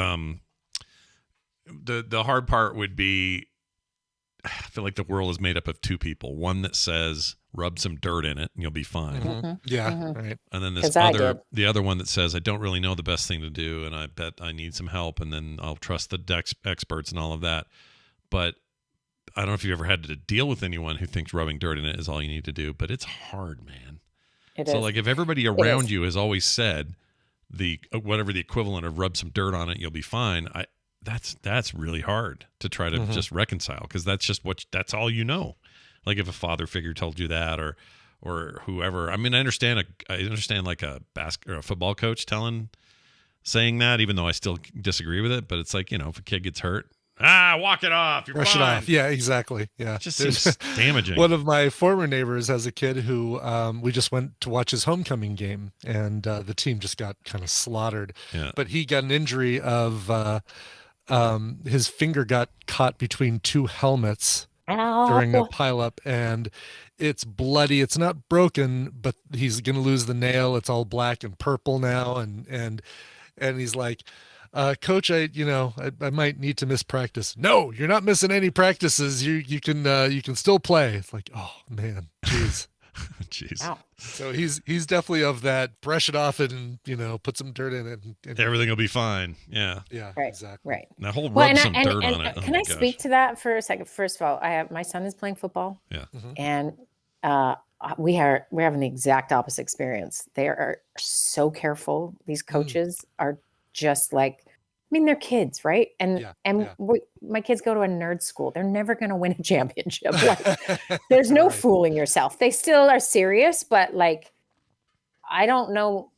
I mean, they're just trying to build a program around the right thing to do with a sport that is dangerous, right? So it builds a lot of confidence in parents, I have to say. Because I would not have normally let my kid play football. Is this Elliot, by the way? It's Elliot playing. Yeah. Which is totally, if you'd have told me like, I don't know, 5 years ago, hey, I bet Elliot plays football, I would have said, oh, never. No way. He wouldn't even get within a foot of a kid playing soccer because he was afraid he'd hurt them. Yeah. So he's very, I mean, and it's still hard for me, I'll be honest. Okay, but we have a very different experience. I think they've made it possible because of the way they treat this. But let's talk about why you wouldn't do that, right? Like, I mean, I don't know why all these coaches are good at this. Sure. Probably because these parents demand it. But I do think if you think about the coach that's not good at it, the coach is just like, suck it up. Now, translate that to anyone. Why do they need to tell you that? Why are they uncomfortable with your pain, your black finger that has now lost a nail? Right. Why are they uncomfortable with you not taking care of yourself? Why would that be a thing? Yeah. I don't know. I don't know. Yeah. I don't know. I don't have a good answer for that. Well, I'm going to guess. I mean, we'll stick with football for a minute, but I'm going to guess if you're coaching football, you played football. Yeah, probably. And I'm going to guess you were back in the era where you got your bell rung and everyone laughed. Yeah, right. That makes sense. Like if you're some Gen X coach, which is likely because that's kind of the age of these guys now, 45 to 50-year-old dudes. You grew up when I did, where they did weekly jock checks and look down your pants to see if you were wearing a jock, and then if you didn't do something right, they'd kind of push you across the room with their foot and say, we'll clean up the locker room then, or whatever. There was just do laps or go right. Give me just a different kind of zone back then. There is. Yeah, there it also could be because he doesn't want to have different degrees of that with other kids too, right? Yeah, the kids saying, "Oh, I got a stomach ache." If Billy can be out with his bad finger, I have a bad stomach ache right now. Right. Totally. Okay, so right there is a great example of like there are probably fairly good reasons to try to control a thing that could get everyone's like, oh sweet, this is the vibe, we can just take a day off if I don't feel good. Like there is some value to like trying to create a culture that we give our best or whatever. Sure. But I would argue, and this is beyond football of course, is that if you're really uncomfortable when someone is not feeling well, they're not okay emotionally, something is going on, they set a boundary, they know what they need, want, think, or feel. You likely didn't get that freedom yourself. Sure. And so it's not something, or just even, hey, taking the time to talk it through with someone. If that wasn't modeled to you and you've never had that, that's not in your repertoire, right? You're just like, stop it. Yeah. Because I'm the parent. Like what were the words said to you when you ever tried to express those boundaries? And this is hard, right? We are all products of the people who came before us. Yeah. And the people who coming after you, you're just doing the best with what you have. And so when people are like, I'm not having children, I'm like, I get that. Like you want to stop this chain. But just this idea though, of what's your comfort with your own feelings, what you've been through, have you processed anything? And so it might be really hard. And I'm speaking to this generationally. Yeah. Gen Z is like, this is what I have 15 labels and I need you to accommodate that. And you're talking to a boomer who's like, I was not allowed a feeling, like not even one. Yeah. It's really, they're running into each other because this is hard. And it's hard for both sides of this, right? So anyway, going back to the emailer though, like, so those are the questions I get curious about. What's the origin story for this challenge and social situations, like going back to that idea, right? I'm going to go to a party and I'm supposed to be talking to people and I'm having a hard time actually listening because I'm so worried how I'm being perceived. When that's the case, there's some stunted maybe development that that's an 11, 12, 13-year-old response. Once those hormones hit and the whole world starts staring at you in your mind, if you're stuck in that, and that's what often social anxiety is about, is being stuck in the mode that I'm going to humiliate myself, say the wrong thing. There is some natural battery draining that comes from I'm with people or not with people. And I don't mean that. I mean, and some people really thrive and other people are just like, I'm tired. I don't want to go to that party. Yeah. It's more about what is actually happening if you are super stressed out. If you could watch a video of what's happening in your head, is it the whole time you're stressed and worried and you're not listening, you're not connecting, you don't really know how. Yeah. And then that person rejects you, or you perceive they're projecting or rejecting you.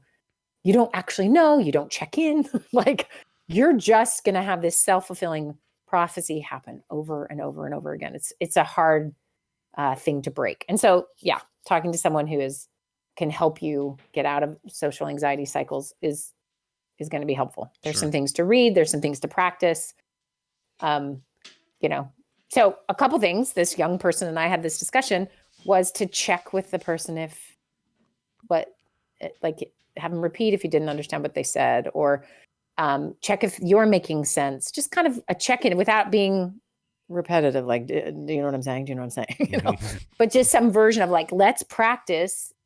Is this listening working? How to active listen.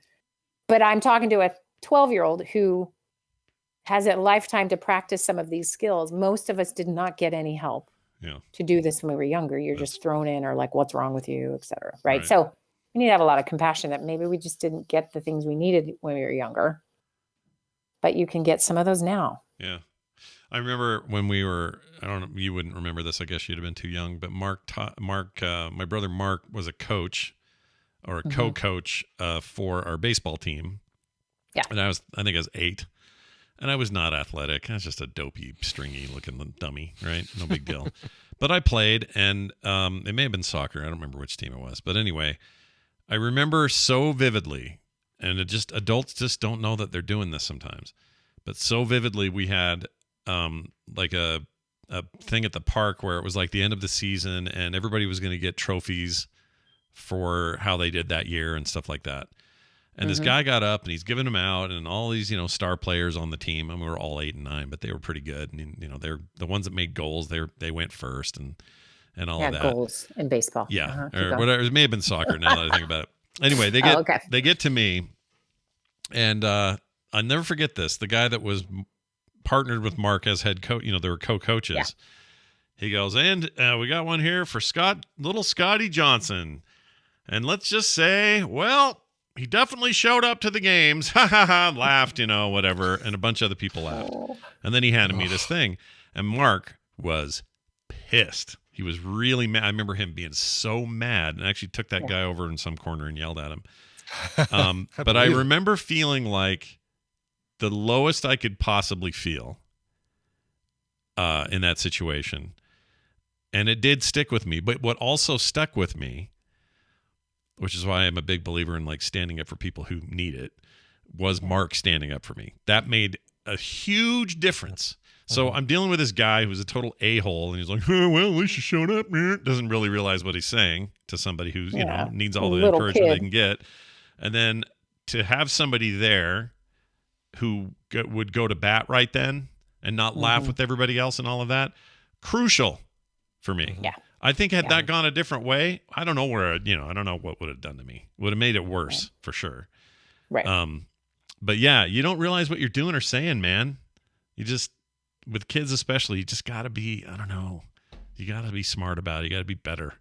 Right. It has to be way more, and my favorite phrase is take out your garbage, right? Yeah. Like, if you need to be cruel and laugh at, get a laugh because of a kid, like your garbage isn't taken out. No, get that garbage out.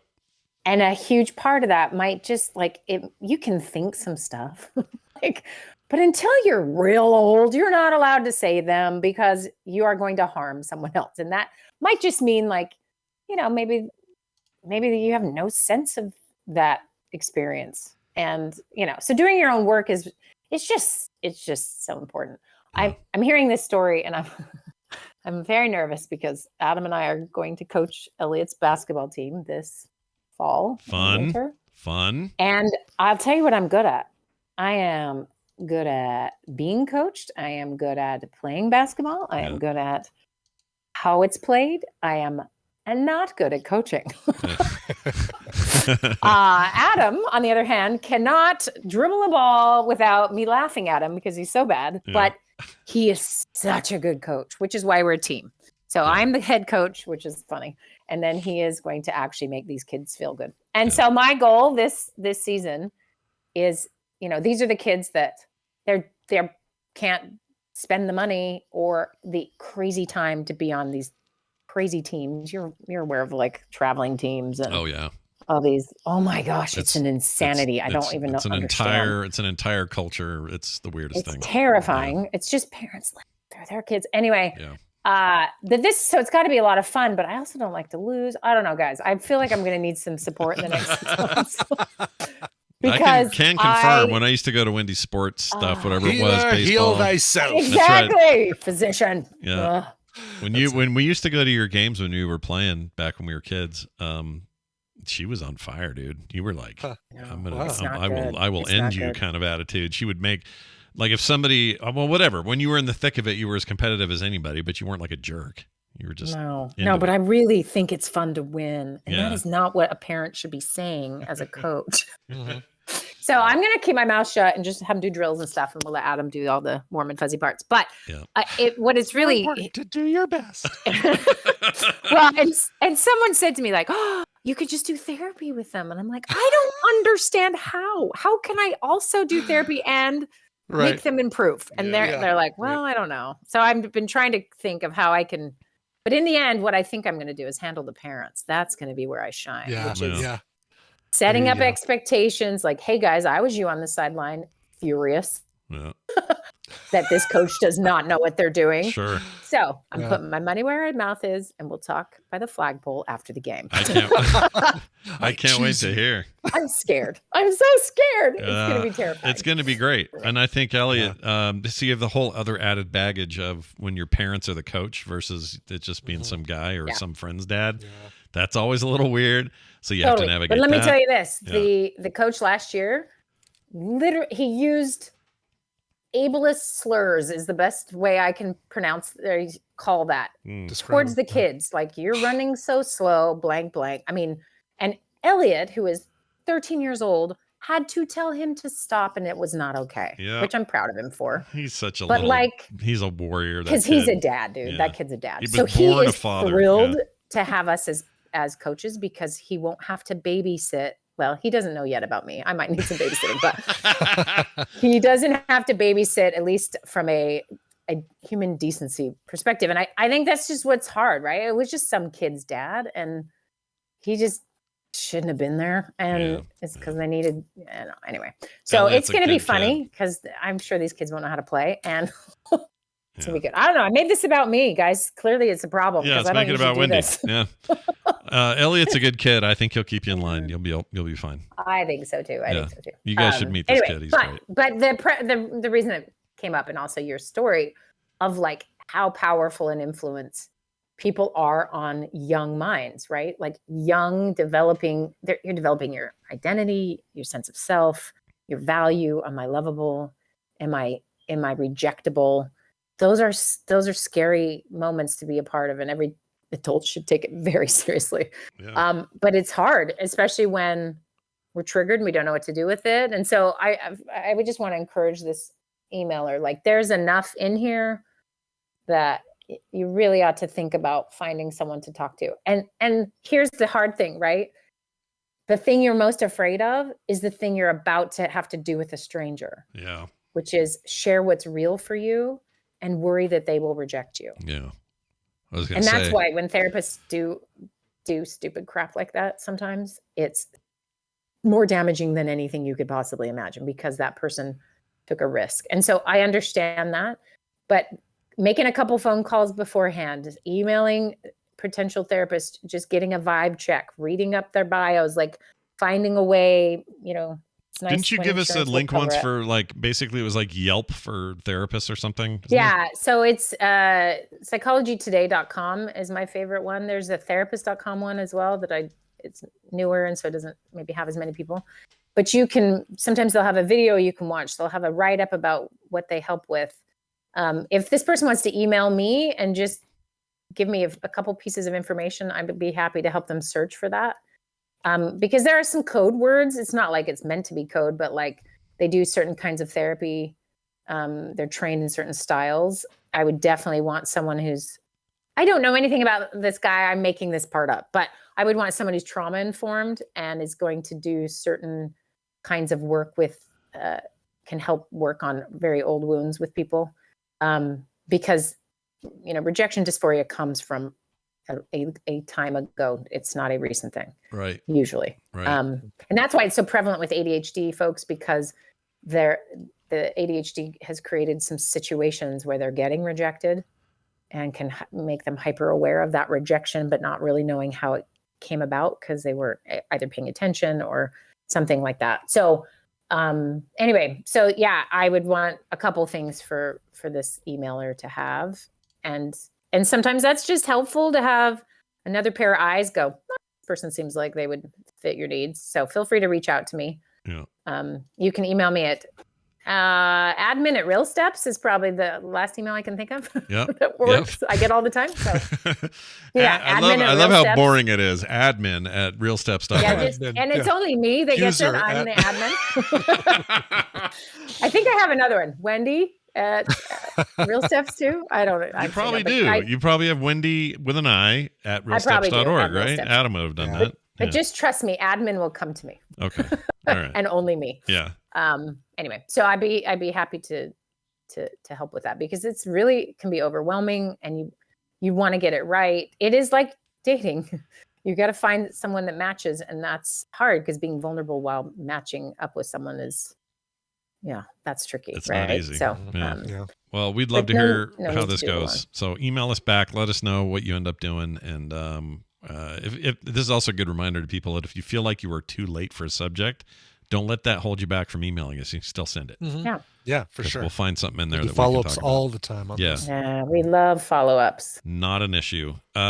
Excellent. Well, Coach Dunford, I hope the team. When does the season start? Basketball's weird. So I'm going to spend 8 hours on Saturday being trained, and I'm gonna learn this, you guys. I can do this. This is my scary thing. So in Real Steps, we're doing.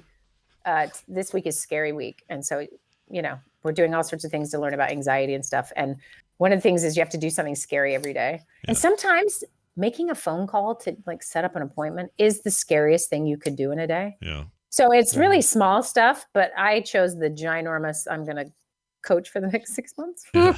So anyway, it starts, I think, after Halloween. So, nice. Nice. Keep me in your thoughts and prayers, everyone, so no one gets hurt. What's the team name? You guys an animal or what are you? The Bears. The Bears. Nice. All right. Well, I have high hopes for the whole season. Good luck with that.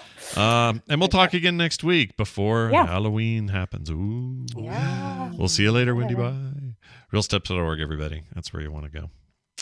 All right. Well, we've come to the part of the show, the sad part, Brian. Oh. Where we have to leave. However, there's lots of content coming today at 1 p.m. You got your Coverville live. Don't forget that. That's right. Don't miss it. Red Hot Chili Peppers. That's right. Be naked like Flea and be there. Couch party tomorrow. We are going to do at least one, possibly more. It depends a little bit on a schedule issue, but we're going to watch at least one episode of Creep Show. Creep Show. Thank you. Couldn't remember the name of the Shudder. Since you've got your Shudder subscription, let's watch some Creep Show. Yeah, let's do a little Halloween fun. I haven't. It's a show. I'm familiar with the movies, but I never saw the show, and I've heard good things about the show. So yeah, we're gonna check it out, watch it together on the TMS Patron Couch Party. That's tomorrow at our normal time, 3 p.m. Mountain. If you know about it, you know how to get in there. So be a part of that. If you know, you know. That's right. Normally Core would be tonight, but John's got a thing, so we have bumped it a day to Friday, and that'll be live right around 5 p.m. Friday night here at the same link. So come watch us hang out and talk then. And Film Sack on Saturday, we're watching Cat's Eye, more good Halloween times right there. A movie that was forbidden fruit for Wendy and I growing up. Which is surprising because it's so innocuous. It really is, right? Like I haven't seen it ever, but from what I understand, my mom overreacted on this one. Like this isn't really The Exorcist you're going to be blown away by like, oh, this was it? Yeah. This isn't The Exorcist or Hellraiser, Mom, which somehow I watched those back then, so whatever. Yeah. I'm sure she's listening. Anyway, so how's your mom? Everything going okay? She's fine. Yeah, she's back home. She's getting. I text her every morning. I have an alarm on my phone to remind me to check in on her every morning at a certain time. That's good. And she's getting better and better every day. That's fantastic to hear. Yes. We got to watch. I mean, Brian and I are at the age where we got to keep an eye on our moms. Got to watch our moms. Yeah. There also will be a Guess the Connection tomorrow before Couch Party. Oh, so great. 2 p.m. Mountain Time, Twitch TV /Coverville. I still haven't been able to give away these Masters of the Universe figures, so somebody's got to win them. Oh, get in there, get that done. Exactly. Don't let He-Man win. Real quick, too, the finale of the entire Heroes of the Waste campaign for There Will Be Dungeons is on Saturday. Yeah, that's right. We have to sew things up. A, because that was the plan, but B, the Fergusons are about to have baby number 2. Their time is about to get really limited. Yeah, so we need to sew things up. So we are going to be live on Saturday at our normal time. You can find it on our calendar, and I think that's 2 p.m. Yeah, 2 to 5 on Saturday, and we are going to finish that thing up. What will happen to Nash, Stanley, Hope, and Varel? Well, you'll have to tune in and find out. Same, and there's always the podcast if you want to catch up there. Totally fine, and YouTube. Yeah. I need to, actually, because now that I've been playing so much D&D, I'd love to hear how other people sound doing it, if they sound as dumb as me. Yeah. I mean, it'll only take it only took us 5 years to do this campaign, so it's, not a lot of content. It'll be a real quick read or listen. Anyway, that's it for that. I want to thank a patron who's been here since 2014. Yeah, that's right. Some love out to Adam Owens, a longtime subber and a friend of the program. If you would like to be like Adam, join today. Doesn't really matter how long you've been here. It's just that you're here. Just that you're here. Yeah. Exactly. So sign up at patreon.com/TMS. I just put out the October art for the month. I really like how it turned out. So if you want prints and cards and audio content and all kinds of other stuff all the time, well, there's no better place than patreon.com/TMS. And for everything else, you'll find it all linked over at over at frogpants.com/TMS. Okay. Yes. Should we do, you want to do a song, or what do you think? Let's do a song. I'm in the mood, Scott, to do a song. Me let's too. do a song. Mike Jones wrote in and says, hello, Scotland and Bulgaria. On October 15th, I reach my 40th birthday, and my life will finally begin. My all-time favorite band is Manic Street Preachers, and on a previous birthday, I requested a cover by them, so this time I'm requesting a cover of them. I'd love to hear Shark's cover of Motown Junk, but if that's not possible, any other cover of the Manics will be great. Thanks, Mike Jonas, a.k.a. Ognock Jones, on the rare occasions that I'm able to listen live. P.S. Is it too early to get it? Oh, yeah? Oh yeah. Oh, yeah. What's that from? Oh, yeah. Did we have a thing that says yeah? Oh, yeah? Do a search. What do you have for oh, yeah? Let's see here. Okay, we'll do a manual search because this one's not showing up right away. Let's do I don't know what... Okay, so I have is it this one? Oh, yeah. Is it that guy? I doubt it. I don't recognize that one. Is it Jury doing... Oh, yeah? Is that it? Oh, I'll bet that's it. I'll bet that's totally it. How about this one? Oh, yeah? From Fargo? I got a few oh yeahs, so I think I played everything you could have wanted, so... I'm sure you wanted one of those. Yeah. All right, so Motown Junk, not to be confused with Uptown Funk. Motown Junk by Sharks. This is from the Japanese version of their No Gods album, which came out in 2012. Here is their cover of the Manic Street Preachers, who I'm going to see in less than a month. Woo! With Motown Junk. This show is part of the Frog Pants Network. Frog Pants Network. Get more shows like this at frogpants.com. Oh. Don't remember what I was doing there. I think you were probably testing your mic or something. Yeah. Must have been.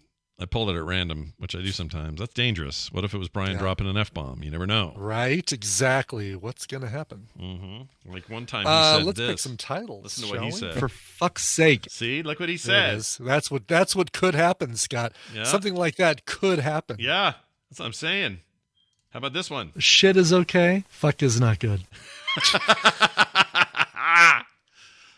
I love it. Wow. Post-show content, baby. It's true. All right. Sorry, titles. Yes. Frogpants.showbot.tv is where you want to be to make your votes heard. Logged in myself. Bleats by Dre. Yep. Bleats by Dre. Very well done. Nice. Braunschweiger. Sure. I like all kinds of music. Love it. Beverly getting some love there. What's going on with Ween didn't start the fire. Ween. That's good. I was hoping our first Ween would be a good one. That's a good one. Yes, it was a good one. My Beauty Monkey Hump. Yeah. Yeah. Peculiar Books with Amy is good, I think. Well, we've got another with Amy. Do you want to do that one? What was the other one? Oh, Ween didn't. You know what? No, I do. Fire. Sorry. Yours is better.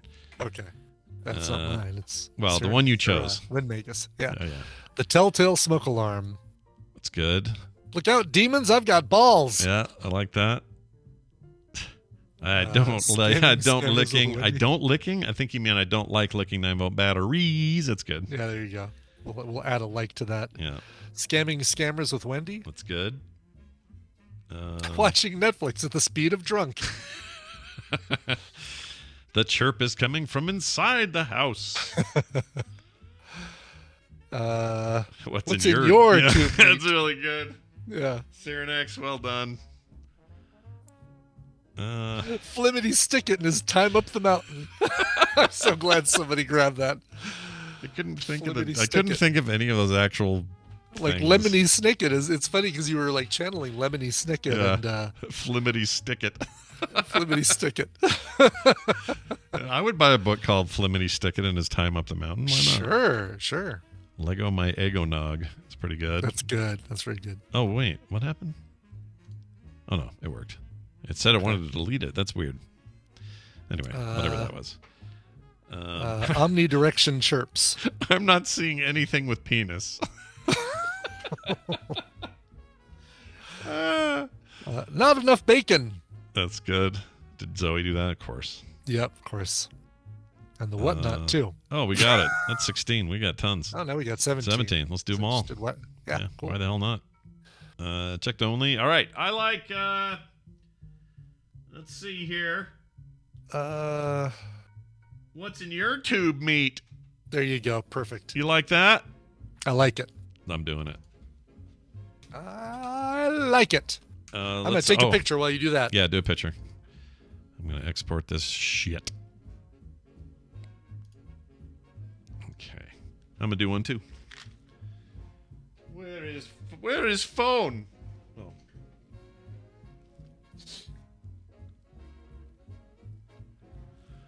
So I'm going to, let's see. If I take this picture of me.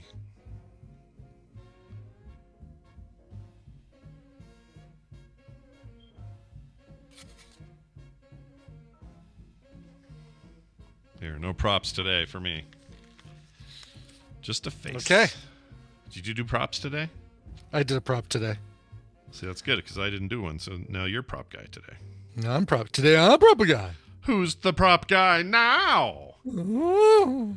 All right, so that's sending. By the way, Andrew Allen bought 5 of my kyber crystal holder things yesterday. Yeah. To use to give away, for us to give away to the tadpole as prizes. So these obviously we don't want to use them for something like a feud or half-asses, but we want to make sure people who collect kyber crystals are the ones who are in the running to get these. So we got to figure out a good way to do it. Okay. And these are just the holders, though, right? Not the crystals, or is it both? Just the holders. Just the holders. I don't have crystals to give away. I was going to say that would be a lot. That would be a lot. I mean, I could 3D print green, red, blue. Oh, I could print almost all of them. I couldn't do purple or yellow, but I could do the other colors. But I'm not gonna. Your photo's perfect, by the way. That's awesome. Thank you. I'm sure you like that. I love that.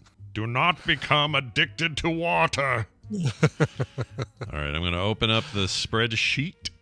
Okay. Copy its contents via the computer's what did we used to call it when you copy and paste? Clipboard. There we go. The clipboard. I haven't called that in so long I couldn't remember. Yeah. All right, I got to just put some names down here and then we're good. And then I got to go pick me up some Chipotle. That sounds good. I would eat that. Points expired. They got me. Hey, Brian, your points are going to expire. You got to order some more Chipotle. Oh, okay. I guess I'll order some Chipotle. You just finally answered for me why those points expire. That's the reason. Yeah, that's the whole reason. There's no reason for them to expire other than to get you to come back because they're about to expire. I never really thought about it. I always just thought, well, that's dumb. These are all fake. Why would they expire? No, this is right. Why. This is why.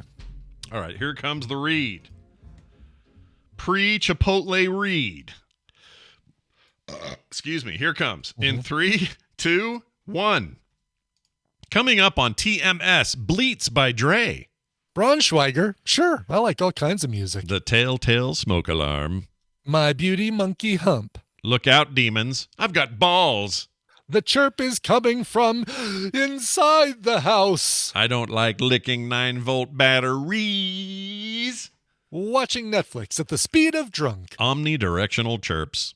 Flimmity Stickit and his time up the mountain. Such a good book. Leggo My Eggo-nog. Not seeing anything with a penis. Sorry. Your delivery threw me. It's really good. And the whatnot, too. Not enough bacon. Ween didn't start the fire with Amy. Scamming Scammers with Wendy and more on this episode of The Morning Stream. Oh, just the way you said it. Not saying anything with a penis. It was the perfect, I don't know. It actually felt like a real statement and I was meant to reply to it kind of. It's just very odd. Nice. Anyway, well, I want to go to where you're going. I want Chipotle. Mexican. Sorry, I'd love to bring some back for you, but it's a long time. I might just drive somewhere and I don't want to order any. I'm sick. DoorDash costs. It's too much money. I know. It's